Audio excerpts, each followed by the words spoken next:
ಈಗ ಎಲ್ಲರೂ ಮುಂದೆ ಬರಬೇಕು. ಮುಂದೆ ಬಂದರೆ ಮಾತ್ರ ನಮಗೆ ಸಮಾಜದಲ್ಲಿ ಒಂದು ಬೆಲೆ ಸಿಗುತ್ತೆ, ಇಲ್ಲಾಂದರೆ ಬೆಲೆ ಸಿಗೋದು ಇಲ್ಲ. ನನ್ನ ಮಕ್ಕಳು ಶಿಕ್ಷಣ ಪಟ್ಟರೆ ನಮ್ಮ ನಾಳೆ ಈ ಕಷ್ಟ ಎಲ್ಲ ತಪ್ಪುತ್ತೆ ಅಂತ ಹೇಳಿ ತಂದೆ ಭವಿಷ್ಯ ಆಸೆ ಪಟ್ಟರು. ಭಿಕ್ಷಾಟನೆಗಂತ ಕಳಿಸ್ತಾ ಇದ್ರು. ಭಿಕ್ಷಾಟನೆಗಂತ ಇಷ್ಟೇ ದುಡ್ಡು ತರಬೇಕು ನೀನು ಅಂತೇಳಿ ಡೈಲಿ ಚಿತ್ರಹಿಂಸೆ ಮಾಡ್ತಿದ್ದೆ. ನಮ್ಮ ಮನೆಯಲ್ಲಿ ನಾನು ಅಂದರೆ ಟ್ರಾನ್ಸ್ಜೆಂಡರ್ ಆಗ್ತಿದ್ದೀನಿ ಅಂತ ಯಾರಿಗೂ ಗೊತ್ತಿಲ್ಲ. So welcome back to one more inspiring episode of Manthan with Lakshman. I've told this before, right? So we are going to meet a lot of inspirational people, lot of people who have motivated the society. And one of such inspiration is right in front of me today, right? When I say inspiration, see, I always believe in one concept, right? Probably one sentence. Every life is a story, every heartbeat is a story, and I really mean that. Now ಕತೆ ಅಂತ ಹೇಳಿದ ಕೂಡಲೇ ಖಾಲಿ ಖುಷಿ ಸಂತೋಷ ಅಂತ ಅಲ್ಲ. So it's a mix of lot of other things, right? ಅದರಲ್ಲಿ emotions ಇರ್ತದೆ, ಅದರಲ್ಲಿ ಸ್ಟ್ರಗಲ್ಸ್ ಇರ್ತದೆ, ರೈಸ್ ಇರ್ತದೆ, ಫಾಲ್ ಇರ್ತದೆ, ಕಷ್ಟ ಇರ್ತದೆ, ರೆಸ್ಪಾನ್ಸಿಬಿಲಿಟಿ ಇರ್ತದೆ, ಫ್ಯಾಮಿಲಿ ಇರ್ತದೆ. ಬಟ್ ಎಂತಾಗ್ತದೆ, every phase of that story there is a conclusion. For example, ಈಗ ಒಬ್ಬ ಶಾಲೆಗೆ ಹೋಗ್ತಾ ಹೇಳಿದರೆ ಅದೇ is a phase of story, it's a phase of life. ಶಾಲೆ ಮುಗೀತದೆ, ನೆಕ್ಸ್ಟ್ ಕಾಲೇಜ್ ಹೋಗ್ತದೆ. So it's a conclusion of every aspect, right? But how that story is concluded and what inspiration we have taken from that conclusion is something important. So I always believe that, right? ಅಂಥದ್ದೊಂದು inspiration ಇವತ್ತು ನಮ್ಮ guest ನನ್ನ ಎದುರು ಇದ್ದಾರೆ. ನಾನು ಅವರ ಹೆಸರು ಹೇಳುವ ಮುಂಚೆ probably a quick introduction. She is the first transgender to receive multiple awards including Karnataka Kesari, Karnataka ಮಾಣಿಕ್ಯ. She is the first transgender to receive a doctorate from a renowned university in Bangalore, which is into art and culture. She is the first transgender to receive full-time membership in JC India, Junior Chambers India, right?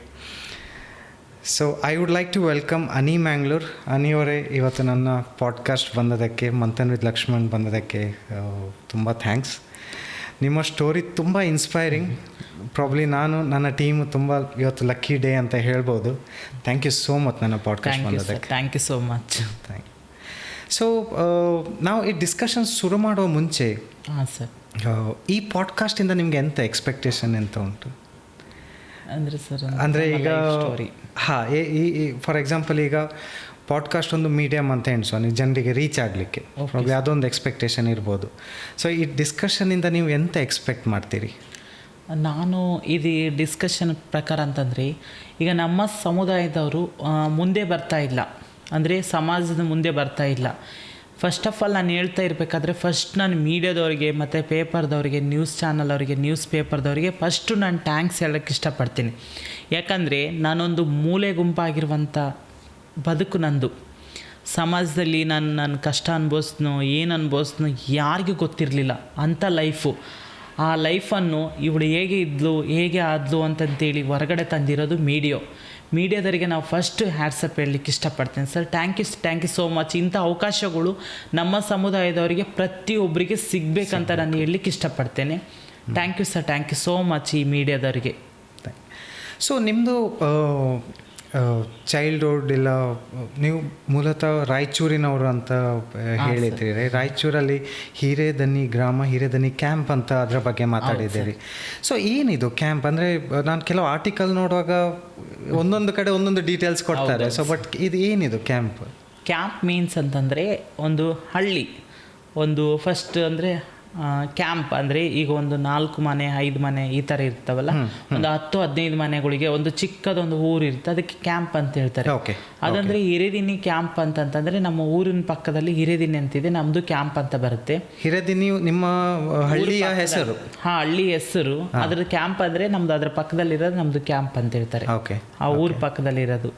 ಮತ್ತು ನಂದು ರಾಯಚೂರು ಜಿಲ್ಲೆ ಮತ್ತು ಒಂದು Maski taluk ಹಿರೇದಿನಿ camp ಅಂತ ಅನ್ನೋದು ಒಂದು ಪುಟ್ಟ ಹಳ್ಳಿ. ನೀವು ನೋಡಿರ್ತೀರ, ನಮ್ಮ ಆಚೆ ಸೈಡೆಲ್ಲ ಇನ್ನೂ ಅಂದರೆ ಅಭಿವೃದ್ಧಿ ಅಂತ ಇಲ್ಲ.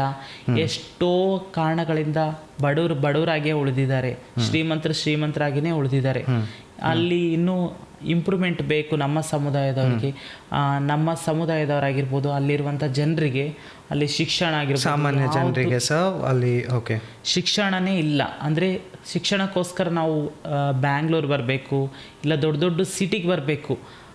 ಶಿಕ್ಷಣ ಕ್ಷೇತ್ರಗಳು ಇನ್ನೂ ಸ್ವಲ್ಪ ಅಭಿವೃದ್ಧಿ ಹೊಂದಬೇಕು ನಮ್ಮ ಕಡೆ ಎಲ್ಲ. ಮತ್ತು ಮೂಢನಂಬಿಕೆ ಒಂದು ಸ್ವಲ್ಪ ದೂರ ಆಗಬೇಕು, ಬಾಲ್ಯ ವಿವಾಹದ ದೂರ ಆಗಬೇಕು ಅಂತ. ಇವಾಗಲೂ ಬಾಲ್ಯ ವಿವಾಹ ಕೆಲವೊಂದು ಕಡೆ ನಡೀತವೆ, ಆದರೆ ಹೊರಗಡೆ ಬರಲ್ಲ ಮ್ಯಾಟ್ರುಗಳು, ಯಾಕಂದರೆ ಲೀಗಲಿ ಅದು ಹೌದು, ಆ ಥರ ಪ್ರಾಬ್ಲಮ್ಸ್ ಎಲ್ಲ ಆಗ್ತವೆ. ಅಂಥವೆಲ್ಲ ಸ್ವಲ್ಪ ಮುಕ್ತಿ ಹೊಂದಬೇಕು ನಮ್ಮ ಸೈಡೆಲ್ಲ, ಅಂದರೆ ಇನ್ನೂ ಅಭಿವೃದ್ಧಿ ಹೊಂದಬೇಕು. ಅದೇ ನಾನು ಹೇಳಲಿಕ್ಕೆ ಇಷ್ಟಪಡ್ತೀನಿ. ಮತ್ತು ಅಲ್ಲಿ ಕ್ಯಾಂಪ್ ಅಂತ ಅನ್ನೋದೊಂದು ಚಿಕ್ಕ ಹಳ್ಳಿ, ಅದು ಅಂತ ಅಂದರೆ ಇನ್ನೂ ಅಭಿವೃದ್ಧಿ ಹೊಂದುತ್ತಾ ಇರುವಂಥದ್ದು. ಸಿಟಿನೆಲ್ಲ ಒಂದು ದೊಡ್ಡ ಹಳ್ಳಿನೂ ಅಲ್ಲ, ಅದು ಒಂದು ಪುಟ್ಟದೊಂದಕ್ಕೆ ಕ್ಯಾಂಪ್ ಅಂತ ಹೇಳ್ತಾರೆ ಸರ್. ಬಟ್ ಸಾಮಾನ್ಯವಾಗಿ ಆ ಕ್ಯಾಂಪಲ್ಲಿ ಹೇಗೆ ಇರ್ತದೆ? ಅಂದರೆ ಯಾವ ಟೈಪ್ ಜನರು ಇರ್ತಾರೆ? ಅಂದರೆ ಫೈನಾನ್ಷಿಯಲಿ ತುಂಬ ಕಷ್ಟ ಇರೋರು ಇರ್ತಾರಾ, ಇಲ್ಲ ಕ್ಯಾಂಪ್ ಅಂತಂದರೆ ಅಲ್ಲಿ ತುಂಬ ವಲಸೆ ಬಂದವರು ಜಾಸ್ತಿ. ವಲಸೆ ಬಂದವರು, ಓಕೆ ಹೌದು. ಅಂದರೆ ಈಗ ಆಚೆ ನಮ್ಮ ಊರು ಪಕ್ಕದಲ್ಲಿ ಇವರಿದ್ದಾರೆ, ಅಂದರೆ ಆಂಧ್ರದವರು, ಅಂದರೆ ಆಂಧ್ರ ಪ್ರದೇಶ ಬಾರ್ಡರ್ ಬರ್ತದೆ. ಹೌದು, ಆಂಧ್ರ ಪ್ರದೇಶದಿಂದ ಎಷ್ಟೋ ಜನಗಳು ವಲಸೆ ಬಂದು ಅಲ್ಲಿ ವಾಸ ಮಾಡ್ತಾ ಇದ್ದಾರೆ. ಅವರೊಟ್ಟಿಗೆ ನಮ್ಮದೊಂದು ಕುಟುಂಬ ಇದೆ, ನಮ್ಮದು ಒಂದು ಪುಟ್ಟ ಕುಟುಂಬ ಅಲ್ಲಿ ಕೂಡ. ನಮ್ಮ ಕ್ಯಾಂಪಲ್ಲಿ ಹಿಂದೂ, ಮುಸ್ಲಿಂ, ಕ್ರೈಸ್ತರು ಎಲ್ಲರೂ ಇದ್ದಾರೆ, ಆದರೆ ಯಾವತ್ತೂ ಭೇದ ಭಾವ ಇಲ್ಲವೇ, ಜಾತಿ ಭೇದ ಭಾವ ಇಲ್ಲ. ಆ ಥರ ನಾವು ಕೂಡಿ ಬಾಳ್ತಾ ಇದ್ವಿ. ಈಗ ಅವ್ರ ಮನೇಲಿ ನಾವು ಊಟ ಮಾಡ್ತಿದ್ವಿ, ನಮ್ಮ ಮನೇಲಿ ಅವ್ರು ಊಟ ಮಾಡ್ತಿದ್ದಾರೆ.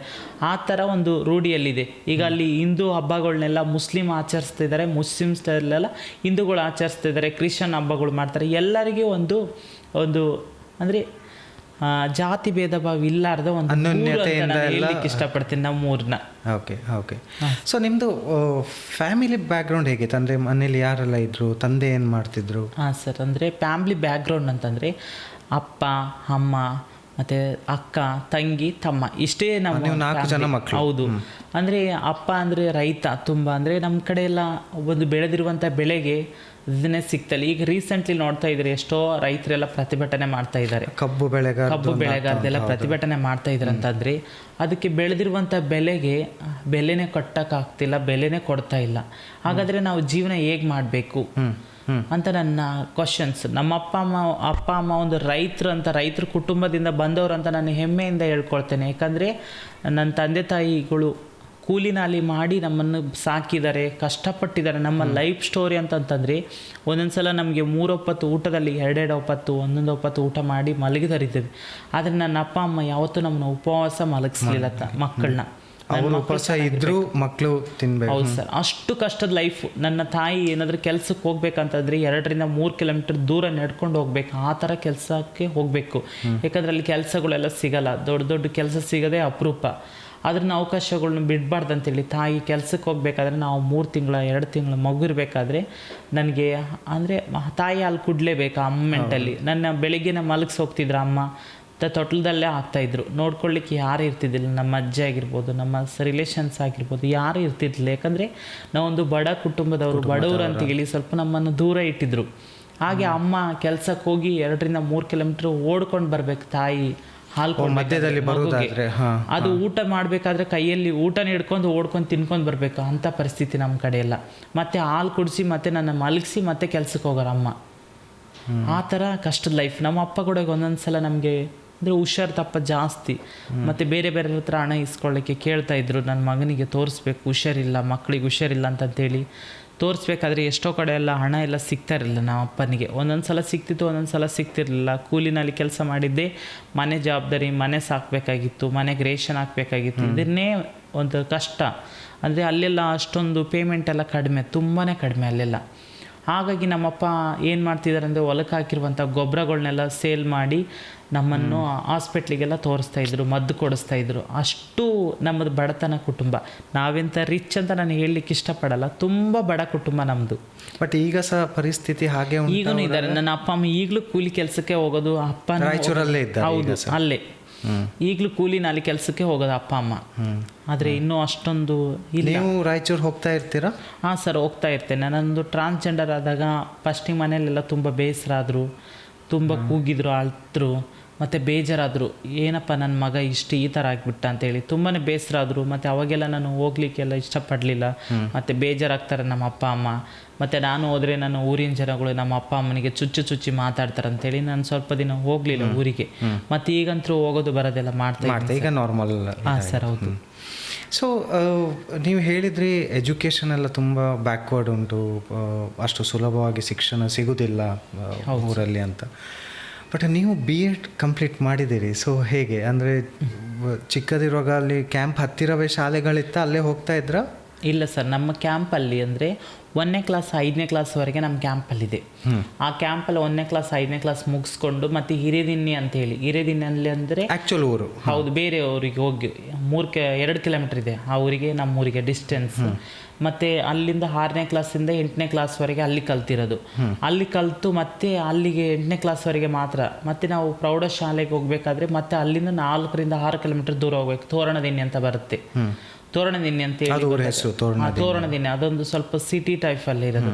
ಮತ್ತು ಅಲ್ಲಿ 9ನೇ ಕ್ಲಾಸ್ 10ನೇ ಕ್ಲಾಸ್ ಕಲ್ತಿರೋದು. ಮತ್ತು ನಾವು ಮತ್ತೆ ಅಲ್ಲಿಂದ ಮುಗಿಸ್ಕೊಂಡು ನನ್ನ ಅಪ್ಪ ಕೈರ್ವಾಡಿಗೆ ಅಂತ ಬರುತ್ತೆ, ಲಿಂಗಸೂರು ಹತ್ರ ಕೈರ್ವಾಡಿಗೆ, ಅಲ್ಲಿ ಕಲ್ತಿರೋದು. ಲಿಂಗಸೂರು ಅಂದರೆ ಮಂತ್ರಾಲಯದಿಂದ ಸ್ವಲ್ಪ ದೂರ ಹೋದರೆ? ಹಾಂ ಸರ್, ಲಿಂಗಸೂರು ಅಂತಂದರೆ ಒಂದು ತಾಲೂಕು, ಅದು ರಾಯಚೂರು ಡಿಸ್ಟಿಕಲ್ಲಿ. ನಾನು ಹೋಗಿದ್ದೇನೆ ಅಲ್ಲಿ ಒಂದು ರೀಸೆಂಟ್ಲಿ. ನನ್ನ ಕಂಪನಿಯಲ್ಲಿ ಒಬ್ಬರು ಕೆಲಸ ಮಾಡ್ತಾಯಿದ್ರು ಮುಂಚೆ, ಓಕೆ ಸರ್, ಲಿಂಗಸೂರು ಅಂತ. ಅವರು ನೀವು ಹೇಳಿದ ಹಾಗೆ ಊರಷ್ಟು ಡೆವಲಪ್ ಆಗಲಿಲ್ಲ. ಆ ಊರಲ್ಲಿ ಅವರು ಒಬ್ಬರೇ ಇಂಜಿನಿಯರ್. ಹೌದು ಸರ್, ನಿಜವಾಗ್ಲೂ ಸರ್ ಒಂಥರ ಎಲೆಮರೆ ಕಾಯಿ ಥರ ಜೀವನ ಮಾಡ್ತಾ ಇದ್ದಾರೆ ಅಲ್ಲಿ ಜನಗಳು. ಮತ್ತೆ ನಂದು ಅಲ್ಲಿ ಡಿಗ್ರಿ ಎಲ್ಲ ಮುಗಿಸ್ಕೊಂಡೇವೆ ಲಿಂಗಸೂರಲ್ಲಿ ಎಲ್ಲ. ಡಿಗ್ರಿ ಏನು ಕಲ್ತ್ರಿ ಡಿಗ್ರಿಯಲ್ಲಿ? BA ಕಲ್ತ್ರಿ. BA bachelor of arts complete ಮಾಡಿದ್ರಿ? ಹಾಂ, ಕಂಪ್ಲೀಟ್ ಆಯಿತು. ಮತ್ತು ನನಗೆ ಅಲ್ಲಿಂದು ಒಳ್ಳೆ ಮಾರ್ಕ್ಸ್ ಓದೋದ್ರಲ್ಲಿ ಯಾವುದರಲ್ಲಿ ನಾನು ಹಿಂದೆ ಇರಲಿಲ್ಲ, ಓದ್ತಾ ಇದ್ದೆ. ನನಗೆ ಎಷ್ಟು ಅವಮಾನಗಳಾದರೂ ಕೂಡ ಓದೋದು ಮಾತ್ರ ಬಿಡ್ತಿರ್ಲಿಲ್ಲ. ನಾನು ಪ್ರೈಮರಲ್ಲಿ, ಹೈಸ್ಕೂಲಲ್ಲಿ ನಾನು ನಡ್ಕೊಂಡು ಹೋಗ್ಬೇಕಾದ್ರೆ ಇವನೇನಪ್ಪ ಹುಡುಗಿ ಥರ ನಡೀತಾನೆ, ಇವನೇನಪ್ಪ ಹಂಗೆ ನಡೀತಾನೆ, ಹಿಂಗೆ ನಡೀತಾನೆ ಅಂತ ಕೆಟ್ಟ ಪದಗಳು ಯೂಸ್ ಮಾಡ್ತಾಯಿದ್ರು. ನಾನು ಸುಮ್ಮನೆ ಸಹಿಸ್ಕೊಂಡು ಹೋಗ್ತಿದ್ದೆ, ಇರ್ಲಿ ಬಿಡಿ ಪರವಾಗಿಲ್ಲ, ನಮಗೊಂದು ಕಾಲ ಬಂದೇ ಬರುತ್ತೆ ಅಂತಂತೇಳಿ ಏನು ಅವಮಾನ ಆದರೂ ನಾವು ಸಹಿಸ್ಕೊಂಡು ಹೋಗ್ತಿದ್ದೆ. ಯಾಕಂದರೆ ನಾನು ಎಷ್ಟೋ ವೀಡಿಯೋದಲ್ಲೆಲ್ಲ ನೋಡ್ತಾ ಇದ್ದೆ, ನಮ್ಮ ಸಮುದಾಯದವರಿಗೆ 6ನೇ ಕ್ಲಾಸ್ 7ನೇ ಕ್ಲಾಸ್ ಇರಬೇಕಾದ್ರೆ ಎಜುಕೇಷನ್ ಎಲ್ಲ ಸ್ಟಾಪ್ ಆಗುತ್ತೆ, ಯಾಕಂದರೆ ಈ ಥರ ಆಗ್ತಾ ಇದ್ದಾನಂತೇಳಿ ಮನೆಯಿಂದ ಆಚೆ ಹಾಕ್ತಾರೆ, ಹಾಗೆ ಹೀಗೆ ಅಂತ. ನಾನು ತುಂಬ ಓದ್ತಾ ಇದ್ದೆ, ಅದನ್ನೆಲ್ಲ ನೋಡಿ ನಾನು ಸಹಿಸ್ಕೊಳ್ತಾ ಇದ್ದೆ. ಬೇಡ ಬಿಡು, ಈ ಥರ ಎಲ್ಲ ನಾನು ಹೇಳ್ಕೊಂಡ್ರೆ ನಾನು ಮಂಗಳಮುಖಿ ಆಗ್ತಾಯಿದ್ದೀನಿ ಅಂತ, ನನ್ನ ಹಾರ್ಮೋನ್ಸ್ ಎಲ್ಲ ಚೇಂಜಸ್ ಆಗ್ತಿದೆ ಅಂತ ಹೇಳ್ಕೊಂಡ್ರೆ ನನ್ನನ್ನು ಮನೆಯಿಂದ ಆಚೆ ಹಾಕ್ಬೋದು ಅಂತ ಭಯ ಇತ್ತು ನನಗೆ. ಆ ಮೊಮೆಂಟಲ್ಲಿ ನಾನು ಎಷ್ಟು ಅವಮಾನ ಆದರೂ ಕೂಡ ಈ ಸ್ಟಡಿ ಮಾತ್ರ ಮುಂದುವರಿಸಿದೆ. ನನ್ನ ಅಪ್ಪ ಅಮ್ಮ ಕೂಲಿನಲ್ಲಿ ಮಾಡಿ ನಮಗೆ 1 ರೂಪಾಯಿನ ಹಣನ ಕೂಡಿಟ್ಟು ನಮಗೆ ಓದಿಸ್ತಾ ಇದ್ರು. ನನ್ನ ಮಕ್ಕಳು ಶಿಕ್ಷಣ ಪಟ್ಟರೆ ನಮ್ಗೆ ನಾಳೆ ಈ ಕಷ್ಟ ಎಲ್ಲ ತಪ್ಪುತ್ತೆ ಅಂತ ಹೇಳಿ ತಂದೆ ತುಂಬ ಆಸೆ ಪಟ್ಟರು. ಈಗಂದರೆ ಹೇಳಿಕೊಳ್ಳಿಕ್ಕೆ ಆಗಲಿಲ್ಲ ಆ ಮೊಮೆಂಟಲ್ಲಿ ಪರಿಸ್ಥಿತಿ. ಕರೆಕ್ಟ್. ಬಟ್ ಈಗ ನಿಮ್ಮದು ಬಾಲ್ಯ ಜೀವನ, ಚೈಲ್ಡ್ಹುಡ್ ನೋಡಿದರೆ ತುಂಬ ಪ್ರಾಬ್ಲಮ್ ಫೇಸ್ ಮಾಡಿದ್ವಿ ನೀವು, ನಿಮ್ಮ ಫ್ಯಾಮಿಲಿ. ನಿಮಗೆ 100 ರೀಸನ್ ಇತ್ತು ಎಜುಕೇಷನ್ ಡಿಸ್ಕಂಟಿನ್ಯೂ ಮಾಡಲಿಕ್ಕೆ, ಎಜುಕೇಷನ್ ನಿಲ್ಲಿಸಲಿಕ್ಕೆ. ಆದರೆ ಸಹ ನೀವು ಒಂದು ಎಜುಕೇಷನ್ ಕಂಟಿನ್ಯೂ ಮಾಡಿದ್ರಿ. ಪ್ರಾಬ್ಲಿ ಬೆಸ್ಟ್ ಡಿಸಿಷನ್ ಅದು. ಯಾಕಂದರೆ ಈಗ ನೀವು ಎಂತಲ್ಲಿ ಇನಿಷಿಯೇಟಿವ್ ತೊಗೊಳ್ತಾ ಇದ್ದೀರಿ, ಪ್ರಾಬ್ಲಿ ನೀವು ಎಜುಕೇಟೆಡ್ ಆಗಿದ್ದರಿಂದ ಆ ದೃಷ್ಟಿಕೋನವೇ ಒಂದು ಬೇರೆ ಇರ್ತದೆ. ಈಗ ಎಜುಕೇಷನ್ ಇಲ್ಲದವರು ಕೆಲಸ ಮಾಡೋದು ಮತ್ತು ಎಜುಕೇಷನ್ ಇಲ್ಲದವರು ತುಂಬ ಡಿಫ್ರೆನ್ಸ್ ಇರ್ತದೆ. ಬಟ್ ನಿಮಗೆ ಎಂಥ ಮೋಟಿವೇಶನ್ ಇತ್ತು, ಎಜುಕೇಷನ್ ಎಂಥ ಪರಿಸ್ಥಿತಿ ಇದ್ದರೆ ಸಹ ನಾನು ಡಿಸ್ಕಂಟಿನ್ಯೂ ಮಾಡಬಾರ್ದು, ಯಾಕಂದರೆ ನನಗೆ ಎಜುಕೇಷನ್ ಬೇಕು, ಮುಂದೆ ಅದು ನನಗೆ ಹೆಲ್ಪ್ ಆಗ್ತದೆ ಅಂತ. ಬಟ್ ನಿಮಗೆ ಅದು ಹೇಗೆ ಇದು ಮಾಡಿ ನಿಮಗೆ ಡಿಸ್ಕಂಟಿನ್ಯೂ ಮಾಡಲಿಕ್ಕೆ ತುಂಬ ರೀಸನ್ ಇತ್ತು ನೋಡ್ಲಿಕ್ಕೆ ಹೋದರೆ? ನನಗೆ 6ನೇ ಕ್ಲಾಸ್ 7ನೇ ಕ್ಲಾಸ್ ಇರಬೇಕಾದ್ರೆ ಬಾಡಿಯಲ್ಲಿ ಹಾರ್ಮೋನ್ಸ್ ಎಲ್ಲ ಚೇಂಜಸ್ ಆಗ್ತಾಯಿತ್ತು. ಅಂದರೆ ಒಂದು 4ನೇ ಕ್ಲಾಸ್ 5ನೇ ಕ್ಲಾಸ್ ಇದ್ದಾಗ ಚೇಂಜಸ್ ಆಗ್ತಿದ್ದೆ, ಅಷ್ಟೊಂದು ಗೊತ್ತಾಗ್ತಿರ್ಲಿಲ್ಲ ನಾನು ಏನು ಆಗ್ತಿದ್ದೀನಿ ಅಂತ, ನನಗೆ ಗೊತ್ತಿರಲಿಲ್ಲ. ನಾನು ಉಟ್ಕೊಳ್ತಿರೋದು ನನ್ನ ಫೀಲಿಂಗ್ಸ್ ಎಲ್ಲ ಆಗಿರ್ಬೋದು, ನಾನು ಉಟ್ಕೊಂಡಿರೋದು ಒಂದು ಪ್ಯಾಂಟ್ ಶರ್ಟ್ ಆಗಿರ್ಬೋದು ಆ ಮೂಮೆಂಟಲ್ಲಿ, ಆದರೆ ನನ್ನ ಭಾವನೆಗಳು, ನನ್ನ ಮನಸ್ಥಿತಿ ಎಲ್ಲ ಪೂರ್ತಿ ಹೆಣ್ಣಿನ ಥರನೇ ಇತ್ತು. ಅದು 6ನೇ ಕ್ಲಾಸಲ್ಲಿ ಚೇಂಜ್ ಆಗಲಿಕ್ಕೆ ಶುರು. 6ನೇ ಕ್ಲಾಸ್ 5ನೇ ಕ್ಲಾಸ್ ಇರಬೇಕಾದ್ರೆ ಚೇಂಜಸ್ ಆಗೋದು. ನಾನು ಅಕ್ಕಂದೆಲ್ಲ ಬಳೆ ಹಾಕ್ಕೊಳ್ಳೋದು, ಅಕ್ಕಂದೆಲ್ಲ ಡ್ರೆಸ್ ಹಾಕುವಂಥದ್ದು, ಈ ಥರ ಎಲ್ಲ ಮಾಡ್ತಿರ್ಬೇಕಾದ್ರೆ ನನ್ನ ಅಪ್ಪ ಅಮ್ಮನೆಲ್ಲ ಕೇಳ್ತಾಯಿದ್ರು. ನಾನು ಹೇಳಿದ ಘಟನೆ ಯಾಕೆ ಈ ಥರ ಆಗ್ತದೆ ನನಗೆ, ಏನಿಲ್ಲ ನಾನು ಶಾಲೆಯಲ್ಲ ನಾಟಕ ಮಾಡ್ತಾಯಿದ್ದೀನಿ, ಆ್ಯಕ್ಟಿಂಗ್ ಮಾಡ್ತಾಯಿದ್ದೀನಿ, ಅದಕ್ಕೋಸ್ಕರ ನನಗೆ ಹುಡುಗಿ ಪಾತ್ರ ಕೊಟ್ಟಿದ್ದಾರೆ, ನಾನು ಮಾಡ್ತೇನೆ ಅಂತ ಹೇಳಿ ಹೇಳ್ತಾ ಇದ್ದೆ. ಆ ಭಾವನೆಗಳು ಅಪ್ಪ ಅಮ್ಮನ ಹತ್ರ ತುಂಬ ಸುಳ್ಳು ಹೇಳ್ತಾ ಇದ್ದೆ ಆ ಮೊಮೆಂಟಲ್ಲಿ. ಸುಳ್ಳು ಹೇಳಿ ಮತ್ತೆ ನಾನು ಕನ್ನಡಿ ಹತ್ರ ಹೋಗಿ ನೋಡ್ತಿದ್ದೆ, ನಾನು ಹುಡುಗಿ ಆದರೆ ಹಿಂಗೆ ಅಲ್ಲ ಅಂತಂತೇಳಿ ಎಲ್ಲ ನೋಡಿ ಖುಷಿ ಪಡ್ತಾ ಇದ್ದೆ. ಮತ್ತೆ ಆಗಿಂದ ನಿಮ್ಮೊಳಗೆ ಒಂದು ಬೇರೆಯವರಿಗೆ ಹೇಳಲಿಕ್ಕೆ ಆಗೋದಿಲ್ಲ, ಬಟ್ ಮನಸ್ಸು ಆಗ್ತಿಲ್ಲ. ಮತ್ತು ಎಷ್ಟೋ ಜನಗಳು ನಮ್ಮ ಸಮುದಾಯದವರು, ಮಂಗಳಮುಖಿ ಸಮುದಾಯದವರೆಲ್ಲ ಅಲ್ಲಿ ಬರ್ತಾ ಇರಬೇಕಾದ್ರೆ, ಭಿಕ್ಷಾಟನೆಗೆ ಬರ್ತಿರ್ಬೇಕಾದ್ರೆ ಅವ್ರನ್ನ ನೋಡ್ತಾ ಇದ್ದೆ, ಅವ್ರನ್ನ ಮಾತಾಡಿಸ್ತಾ ಇದ್ದೆ, ಕೇಳ್ತಿದ್ದೆ, ಯಾಕೆ ನೀವು ಈ ಥರ ಮಾಡ್ತೀರಾ, ನೀವು ಕೆಲ್ಸಕ್ಕೆ ಹೋಗ್ಬೋದಲ್ಲ ಅಂತ. ನಮ್ಗೆ ಯಾರು ಕೆಲಸ ಕೊಡ್ತಾರಮ್ಮ, ನಾವು ಓದಿದ್ದೀವ, ಬರೆದಿದ್ದೀವ, ಏನು ಮಾಡಿದ್ದೀವಿ, ಕೆಲಸನೇ ಕೊಡಲ್ಲ ನಮಗೆ ಅಂತಂತ ಹೇಳಿದಾಗ ನನಗೆ ಅದೊಂದು ಮೈಂಡಲ್ಲಿತ್ತು, ಈ ಥರ ಕೆಲಸ ಕೊಡಬೇಕಂದ್ರೆ ಓದಬೇಕು, ನಾವು ಶಿಕ್ಷಣ ಪಡಿಬೇಕು ಅಂತಂತೇಳಿ ನನಗೆ ಅಲ್ಲೊಂದು ಮನಸ್ಥಿತಿ ಬರೋಕ್ಕೆ ಸ್ಟಾರ್ಟ್ ಆಯಿತು. ಮತ್ತು ನಾನು ಒಂದು ಸ್ಟಡಿ ಮಾಡಿದ್ರೆ ನಮ್ಮ ಸಮುದಾಯದವ್ರಿಗೆ ಎಷ್ಟೋ ಜನಕ್ಕೆ ನಾನು ಕೆಲಸ ಕೊಡ್ಬೋದಲ್ಲ ಅಂತ ಮೈಂಡಲ್ಲಿ ಅದನ್ನು ಬರೋಕ್ಕೆ ಸ್ಟಾರ್ಟ್ ಆಯಿತು. ನನ್ನ ಲೈಫಲ್ಲಿ ಎಷ್ಟು ಕಷ್ಟಪಟ್ಟಿದ್ದೀನಿ ಅಂತಂದರೆ ತುಂಬಾ ಕಷ್ಟಪಟ್ಟಿದ್ದೀನಿ, ಚಿತ್ರ ಹಿಂಸೆ ಪಟ್ಟಿದ್ದೀನಿ. ಆದರೆ ನಾನು ಓದೋದು ಮಾತ್ರ ಬಿಡಲಿಲ್ಲ. ಸ್ಟಡಿನೇ ನಾನು ಶಿಕ್ಷಣದಿಂದ ಅವರಿಗೆಲ್ಲರಿಗೂ ಉತ್ತರ ಕೊಡ್ತೇನೆ ಮುಂದೊಂದು ದಿನ ಅಂತಂತೇಳಿ ನಾನು ಕಂಟಿನ್ಯೂ ಮಾಡಿ ನಾನು BEd ಅಲ್ಲಿ ಅಂದರೆ ಮಂಗಳೂರಿಗೆ ಎಜುಕೇಷನ್ಗೆ ಮಂಗಳೂರಿಗೆ ಬರ್ತೀನಿ. ಹೌದು ಸರ್. ಅವಾಗೆ ಅಲ್ಲಿ ಮುಗಿಸ್ಕೊಂಡು ಅವಮಾನಗಳೆಲ್ಲ ಪಟ್ಟು ಡೈಲಿ ಚಿತ್ರಹಿಂಸೆ. ನನಗೆ ಖುಷಿಯಿಂದ ಇದ್ದೇನೆ, ನೆಮ್ಮದಿಯಿಂದ ಇದ್ದೀನಿ ಅಂತ ನಾನು ಯಾವತ್ತೂ ಅಂದ್ಕೊಳ್ಳಿಲ್ಲ. ಲೈಫಲ್ಲಿ ಬಿಡಲೇ ಇಲ್ಲ ಸಮಾಜ ನನ್ನ. ಹಾಗೆ ನಾನು ಶಿಕ್ಷಣ ಪಡ್ಕೊಂಡು ನಾನು ಮಂಗಳೂರಿಗೆ ಬರ್ತೇನೆ. ನನ್ನ ಮಂಗಳೂರು ಜನಕ್ಕೆ ಯಾವತ್ತೂ ನಾನು ಕೈ ಎತ್ತಿ ಮುಗಿತೇನೆ, ತುಂಬ ಒಳ್ಳೆ ಜನ. ಬಟ್ ನೀವು ಮಂಗಳೂರಿಗೆ ಸಹ ಬಂದಾಗ ಅಲ್ಲಿ ಸಹ ಸ್ವಲ್ಪ ಕಷ್ಟಪಟ್ರಿ, ಅಲ್ಲಿ ಸಹ ಸ್ಟಾರ್ಟಿಂಗ್ ಜನರಿಂದ ಎಕ್ಸೆಪ್ಟೆನ್ಸ್ ಅಷ್ಟು ಇರಲಿಲ್ಲ ಅಂತ ಯಾವುದೊಂದು ಇಂಟರ್ವ್ಯೂಲ್ಲಿ ಹೇಳಿದ್ದು ನಾನು ಕೇಳಿದ್ದೇನೆ. ಸೊ ಆಗ ನೀವು BEd ಡಿಸ್ಕಂಟಿನ್ಯೂ ಮಾಡಿದ್ರಾ ಇಲ್ಲಿ ಬಂದ ನಂತರ? ಹಾಂ ಸರ್. ಏನು ಗೊತ್ತಾ, ನಂದು ಅಲ್ಲಿ BA ಮುಗಿಸ್ಕೊಂಡೆಲ್ಲ ಸರ್, ನನಗೆ ಒಳ್ಳೆ ಮಾರ್ಕ್ಸ್ ತೆಗೆದಿದ್ದೆ, ಗೌರ್ಮೆಂಟ್ ಕಡೆಯಿಂದ ಫ್ರೀ ಸೀಟ್ ಸಿಕ್ತು. ಹಾಗಾಗಿ ನಾನು ದಕ್ಷಿಣ ಕನ್ನಡ ಅಂತಂತಂದರೆ ಎಜುಕೇಷನಿಗೆ ಒಳ್ಳೆಯದು ಆಗುತ್ತೆ. ಅಲ್ಲಿ ತುಂಬ ಸಪೋರ್ಟ್ ಮಾಡ್ತಾರೆ, ತುಂಬ ನಮಗೆ ಅಂದರೆ ಪ್ರೋತ್ಸಾಹ ಕೊಡ್ತಾರೆ ಅಂತಂತೇಳಿ ನನಗೆ ಇಲ್ಲಿ ಬಂದಾಗ ನನಗೆ ಒಂದು ಓದಬೇಕಾದ್ರೆ ನನ್ನ ಹಾವಭಾವಗಳು ದಿನಕ್ಕೆ ಜಾಸ್ತಿನೇ ಚೇಂಜಸ್ ಆಗ್ತಾ ಹೋಗ್ತಾ ಇತ್ತು. ನನ್ನ ಹಾರ್ಮೋನ್ಸಲ್ಲಿ ತುಂಬ ನನಗೆ ಸ್ಟಾಪ್ ಮಾಡಲಿಕ್ಕೆ ಆಗ್ತಿಲ್ಲ. ನನ್ನ ಡಿಗ್ರಿಯಲ್ಲಿ ಆಗಿರ್ಬೋದು, ಮತ್ತು ನಾನು ಹೈಸ್ಕೂಲಲ್ಲಿ, ಕಾಲೇಜಲ್ಲಿ ಕಂಟ್ರೋಲ್ ಆಗಿ ತಗೊಳ್ತಿದ್ದೆ. ಆದರೆ ನಾನು ಒಂದು ಹೆಣ್ಣಾಗಬೇಕಂತೇಳಿ ಮೈಂಡಲ್ಲೇ ಆ ಥರ ಫಿಕ್ಸ್ ಆಗೋಯ್ತು. ಮತ್ತು ನಾನು ನಮ್ಮ ಸಮುದಾಯದವ್ರನ್ನೆಲ್ಲ ಕಾಂಟ್ಯಾಕ್ಟ್ ಮಾಡೋಕ್ಕೆ ಹೋಗಿದೆ. ಇಲ್ಲೊಂದು ಸಂಘಟನೆಗಳಿದ್ದಾವೆ, ನವಸಹಜ ಸಮುದಾಯ ಸಂಘಟನೆ ಅಂತಿದೆ. ಆ ಸಂಘಟನೆ ಮಾತಾಡ್ತಾ ಇದ್ದೆ. ಹೌದು, ಅವ್ರ ಜೊತೆ ಮಾತಾಡಿ ಕಾಂಟ್ಯಾಕ್ಟ್ ಆಗಿ ಮಾತಾಡ್ತಾ ಇದ್ದೆ. ಮತ್ತು ಅವ್ರು ಹೇಳ್ತಿದ್ರು, ಓದು, ಚೆನ್ನಾಗಿ ಓದು, ನಮ್ಮ ಲೈಫ್ ಈ ಥರ ಆಗಿದೆ, ನೀನು ಈ ಥರ ಆಗಬಾರ್ದು, ಓದು ಅಂದಾಗ ನನ್ನ ಹಾರ್ಮೋನ್ಸ್ ಎಲ್ಲ ತುಂಬ ಕೇಳ್ತಾ ಇರಲಿಲ್ಲ. ಅಂದರೆ ನಾನು ಏನೋ ಮಾಡೋಕ್ಕೋಗಿ ಏನೋ ಒಂದು ಶಿಕ್ಷಣದಲ್ಲಿ ಓದೋದ್ರ ಬಲ್ಲಿ ಬರೀ ನಾನು ಹೆಣ್ಣಾಗಬೇಕಂತ ತುಂಬ ನನ್ನ ಕಾನ್ಸೆಪ್ಟ್ ಆಯಿತು. ಈಗಂದರೆ ನನ್ನ ಫ್ರೆಂಡ್ಸ್ ಆಗಿರ್ಬೋದು, ನನ್ನ ಈ ಥರ ಸಡನ್ಲಿ ಒಂದು ಸಾರಿ ಉಟ್ಕೊಂಡ್ರೆ ಎಲ್ಲರಿಗೆ ಶಾಕ್ ಆಗ್ತಾರೆ. ನನ್ನ ಶಿಕ್ಷಕರಾಗಿರ್ಬೋದು, ನನ್ನ ಕಲ್ತಿರುವಂಥ ಜೊತೆಗಾರರಾಗಿರ್ಬೋದು, ಮತ್ತು ಆ ಮಂಗಳೂರಲ್ಲೆಲ್ಲ ನನ್ನ ಫ್ರೆಂಡ್ಸ್ಗಳಾಗಿರ್ಬೋದು, ಎಲ್ಲರೂ ಶಾಕ್ ಆಗ್ಬೋದು, ಯಾಕೆ ಇವ್ನು ಸಡನ್ಲಿ ಈ ಥರ ಸೀರೆ ಉಟ್ಕೊಂಡ್ಬಿಟ್ಟ ಅಂತಂತೇಳಿ ಬೇಜಾರಾಗ್ತಾರೆ, ಶಾಕ್ ಆಗ್ತಾರೆ ಅಂತೇಳಿ ಅಲ್ಲಿವರೆಗೆ ನಾನು ಸ್ಟಾಪ್ ಮಾಡಿಕೊಂಡೆ. ಮತ್ತು ನಾನು ಅಲ್ಲಿಂದ ಬ್ಯಾಂಗ್ಳೂರಿಗೆ ಹೋದೆ. ಅವಾಗೆ ಡಿಸ್ಕಂಟಿನ್ಯೂ ಮಾಡಿದ್ರಿ, ಮತ್ತೆ ಬ್ಯಾಂಗ್ಳೂರಿಗೆ ಸ್ಟಾಪ್ ಮಾಡಿದೆ. ಅಲ್ಲಿ BEd ಸೆಕೆಂಡ್ ಸೆಮಿಸ್ಟರ್ ಇದ್ದೆ ಅಮ್ಮೆಂಟಲ್ಲಿ. ನಾನು ಬ್ಯಾಂಗ್ಳೂರಿಗೆ ಹೋಗಿ ನಮ್ಮ ಸಮುದಾಯದವರಲ್ಲಿ ಒಳ್ಳೆಯವರಿದ್ದಾರೆ, ಕೆಟ್ಟವರಿದ್ದಾರೆ ಅಂತೇಳಿ ನನಗೆ ಅಲ್ಲಿ ಗೊತ್ತಾಯಿತು ಬ್ಯಾಂಗ್ಳೂರಿಗೆ ಹೋದ್ಮೇಲೆ. ಬ್ಯಾಂಗ್ಳೂರಲ್ಲಿ ಹೌದು ಸರ್. ಅದೊಂದು ಐ ಓಪನರ್ ಥರ ನಿಮಗೆ. ಅಂದರೆ ಈಗ ನೋಡ್ತಿದ್ದೀರ ನಮ್ಮ ಸಮುದಾಯದವ್ರನ್ನ ಮೀಡಿಯಾದಲ್ಲಿ ತೋರಿಸ್ತಾರೆ, ಅವರು ಅಲ್ಲಿ ಕಳ್ತನ ಮಾಡಿದರು, ಇಲ್ಲಿ ರಾಬರಿ ಮಾಡಿದರು, ಅಲ್ಲಿ ಸುಳ್ಳು ಹೇಳಿದರು, ಇಲ್ಲಿ ಸುಳ್ಳು ಹೇಳಿದರು ಅಂತೇಳಿ ಎಷ್ಟು ಕಡೆ ತೋರಿಸ್ತಾರೆ. ಆದರೆ ನಮ್ಮ ಸಮುದಾಯದವರು ಎಷ್ಟೋ ಜನಗಳು ಒಳ್ಳೆ ಕೆಲಸ ಮಾಡಿದಾರಂತೆ ಯಾರು ಯಾಕೆ ತೋರ್ಸಕ್ಕೆ ಮುಂದೆ ಬರಲ್ಲ. ಆ ಮೆಂಟಲ್ಲಿ ನಮ್ಮ ಸಮುದಾಯದಲ್ಲಿ ಒಳ್ಳೆಯವರಿದ್ದಾರೆ, ಕೆಟ್ಟವರಿದ್ದಾರೆ. ಏಕೆ ಗಂಡು ಮಕ್ಕಳಲ್ಲಿ ಎಷ್ಟು ಜನ ಕೆಟ್ಟವರಿಲ್ಲ, ಎಷ್ಟು ಜನ ಕೊಲೆ ಮಾಡಿದರಿಲ್ಲ, ಹೆಂಡತಿಗೆ ಟಾರ್ಚರ್ ಕೊಟ್ಟವರಿಲ್ಲ, ಅತ್ಯಾಚಾರ ಮಾಡಿದರಿಲ್ಲ. ಎಲ್ಲ ಗಂಡ್ಮಕ್ಳು ತಪ್ಪು ಅಂತ ನಾವು ಹೇಳಲಿಕ್ಕೆ ಆಗಲ್ಲ, ಯಾರಿಗೂ ತಪ್ಪು ಅಂತ ನಾವು ಬೆರಳು ಮಾಡಿ ತೋರಿಸೋದು ಇಲ್ಲ. ಎಷ್ಟೋ ಹೆಣ್ಮಕ್ಳು ಗಂಡನ್ನೆಲ್ಲ ಸಾಯಿಸ್ತಾ ಇದ್ದಾರೆ, ಮಕ್ಕಳನ್ನ ಸಾಯಿಸ್ತಾ ಇದ್ದಾರೆ, ಹಿಂಸೆ ಮಾಡ್ತಾ ಇದ್ದಾರೆ, ಗಂಡನಿಗೆ ಚಿತ್ರಹಿಂಸೆ ಕೊಡೋರಿದ್ದಾರೆ, ರಾಬ್ರಿ, ಕಳ್ಳತನ, ಇನ್ನೂ ಮುಂತಾದ ಚಟುವಟಿಕೆಗಳಲ್ಲಿ ಭಾಗವಹಿಸ್ತಾರೆ ಹೆಣ್ಮಕ್ಳು. ಎಲ್ಲ ಹೆಣ್ಮಕ್ಳು ಕೆಟ್ಟವ್ರು ಅಂತ ಹೇಳಲ್ಲ. ನಮ್ಮ ಸಮುದಾಯದವ್ರು ಮಾತ್ರ ಯಾರೋ ಒಬ್ರು ತಪ್ಪು ಮಾಡಿದರೆ, ಯಾರೋ ಒಬ್ರು ಏನೋ ಕೆಟ್ಟ ಕೆಲಸ ಮಾಡಿದರೆ ಎಲ್ಲರೂ ಕೆಟ್ಟವ್ರು ಅಂತ ತೋರಿಸ್ತಾರೆ. ಹಾಗೆ ಹಾಕಿಬಿಟ್ಟಿದ್ದಾರೆ, ನಮ್ಮಲ್ಲಿ ಒಂದು ಕಪ್ಪು ಚುಕ್ಕೆನೇ ಹಾಕಿಬಿಟ್ಟಿದ್ದಾರೆ. ಹಾಗಾಗಿ ನಮ್ಮ ಸಮುದಾಯದಲ್ಲಿ ಒಳ್ಳೆಯವರಿದ್ದಾರೆ, ಕೆಟ್ಟವರಿದ್ದಾರೆ. ನನಗೆ ಬೆಂಗಳೂರಲ್ಲಿ ಅನುಭವ ಆಗಬೇಕಂತಲೇ ಆಯ್ತೇನು ಗೊತ್ತಿಲ್ಲ. ನಾನು ಬೆಂಗಳೂರಲ್ಲಿ ಈ ಥರ ಸೀರೆ ಉಟ್ಕೊಂಡಿರ್ಬೇಕಾದ್ರೆ ನಮ್ಮ ಸಮುದಾಯದಲ್ಲಿ ಒಳ್ಳೆಯವರಿದ್ದಾರೆ, ಕೆಟ್ಟವರಿದ್ದಾರೆ. ನನಗೆ ಕೆಟ್ಟು ಸಮಾಜದಲ್ಲಿ ಕೆಟ್ಟ ಗುರುಗಳನ್ನೇ ಸಿಕ್ಕರು. ನಮ್ಮ ಇಜ್ರಾ ಕಲ್ಚರಲ್ಲಿ ಇರುತ್ತೆ ಗುರು, ಚೇಲ, ನಾತಿ ಚೇಲ ಅಂತ ಈ ಥರ ನಮ್ಮಕ್ಕಿನ ಮುಂದೆ ಬಂದವರಿಗೆ ಗುರು ಅಂತ ಹೇಳ್ತೀವಿ, ಅವ್ರಕ್ಕಿನ ಮುಂದೆ ಬಂದವರಿಗೆ ನಾನಿ ಅಂತ ಹೇಳ್ತೀವಿ, ಅವ್ರಕ್ಕಿನ ಮುಂದೆ ಬಂದವರಿಗೆ ದಾದಿ ಅಂತ ಹೇಳ್ತಿರ್ತೀವಿ. ಈ ಥರ ಸಿಸ್ಟಮ್ ಇದೆ. ಒಂದು ಎಲ್ಲ ಡಿಸ್ಟ್ರಿಕ್ಟ್ ಅಲ್ಲಿ ಉಂಟಾ ಇದು, ಇಲ್ಲ ಬೆಂಗಳೂರಲ್ಲಿ? ಇಲ್ಲ ಸರ್, ಎಲ್ಲ ಡಿಸ್ಟಿಕ್ ಅಲ್ಲಿ ಇದೆ. ಎಲ್ಲ ಇಜ್ರಾ ಕಲ್ಚರಲ್ಲಿ, ಎಲ್ಲ ಇಡೀ ಕರ್ನಾಟಕದಲ್ಲಿ, ಇಡೀ ಭಾರತದಲ್ಲಿ ಎಲ್ಲ ಕಡೆನೂ ಇದೆ ಇಜ್ರಾ ಕಲ್ಚರ್ ಅಂತೇಳಿ. ಆ ಮೆಂಟಲ್ ನನಗೆ ಡೈಲಿ ಒಂದು ಕಲೆಕ್ಷನ್ ನಮ್ಮ ಸಮುದಾಯದವರಿಗೆ ಯಾರು ಕೆಲಸ ಕೊಡಲ್ಲ, ಒಂದು ಭಿಕ್ಷಾಟನೆ ಮಾಡಬೇಕು, ಒಂದು ಲೈಂಗಿಕ ವೃತ್ತಿ ಮಾಡಿ ಜೀವನ ಮಾಡಬೇಕು. ಅಂಥ ಪರಿಸ್ಥಿತಿಯಲ್ಲಿ ನನಗೆ ಭಿಕ್ಷಾಟನೆಗೆ ಅಂತ ಕಳಿಸ್ತಾಯಿದ್ರು. ಭಿಕ್ಷಾಟನೆ ಕಳಿದ ಇಷ್ಟೇ ದುಡ್ದು ತರಬೇಕು ನೀನು ಅಂತೇಳಿ ಡೈಲಿ ಚಿತ್ರಹಿಂಸೆ ಮಾಡ್ತಿದ್ರು. ನಾನು ಹೇಳ್ತಿದ್ದೆ, ನಾನು ಓದಿದ್ದೀನಿ, ನಾನು ಏನಾದರೂ ಒಂದು ಕೆಲಸ ಹುಡುಕ್ತೇನೆ, ಕೆಲಸ ಕೇಳ್ತೇನೆ ಅಂತ. ನೀನು ಯಾರು ನೀನು ಮುಸುಡಿಗೆ ಕೆಲಸ ಕೊಡ್ತಾರೆ ಹಾಗೀಗೆ ಅಂತೇಳಿ ಬೈತಾಯಿದ್ರು. ಮತ್ತು ನನಗೆ ಕಲೆಕ್ಷನ್ಗೆ ಕಳಿಸ್ತಾಯಿದ್ರು. ಕಳಿಸಿ ಡೈಲಿ ಟಾರ್ಚರ್. ಅಂದರೆ ನನಗೆ ಇಷ್ಟು ದುಡ್ಡು ತಂದಿಲ್ಲ ಅಂತಂದರೆ ಯಾರು ಕೊಡ್ತಾರೆ ಹೇಳಿ? ಈಗ ಒಂದು ಅಂಗಡಿ ಓಪನಿಂಗ್ ಆಗಲಿ ಏನಾಗಲಿ, ಈಗ ಪಾಪ ಅವರಿಗೆ ಬಿಸ್ನೆಸ್ ಆಗಲಿಲ್ಲ ಅಂದರೆ ನಮಗೆ ಕೊಡೋಕ್ಕಾಗಲ್ಲ.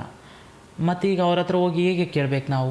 ಅವರಿಗೆ ಹೇಳ್ತಾರೆ ಬಿಸ್ನೆಸ್ ಆಗಿಲ್ಲಮ್ಮ ಹೋಗಮ್ಮ ಮುಂದೆ ಅಂದರೆ ನಾವು ಸುಮ್ಮನೆ ಹೋಗ್ಬೇಕು. ಅವ್ರ ಹತ್ರ ಗಲಾಟೆ ಮಾಡೋಕ್ಕಾಗತ್ತಾ? ಏನು ರಾಬರಿ ಮಾಡೋಕ್ಕಾಗತ್ತಾ? ಯಾವುದು ಆ ಥರ ಮಾಡಲಿಕ್ಕೆ ಅಂತ ಆಗೋದು ಇಲ್ಲ. ಆ ಥರ ಮಾಡೋದು ತಪ್ಪು ಅದು. ಹಾಗೆ ನಾನು ಕಲೆಕ್ಷನ್ ಮಾಡಲಾರ್ದು ಹಂಗೆ ಮನೆಗೆ ಬರಬೇಕಾದ್ರೆ ಮತ್ತು ನನಗೆ ಮನೇಲೆಲ್ಲ ತುಂಬ ಚಿತ್ರಹಿಂಸೆ ಕೊಡ್ತಿದ್ರು.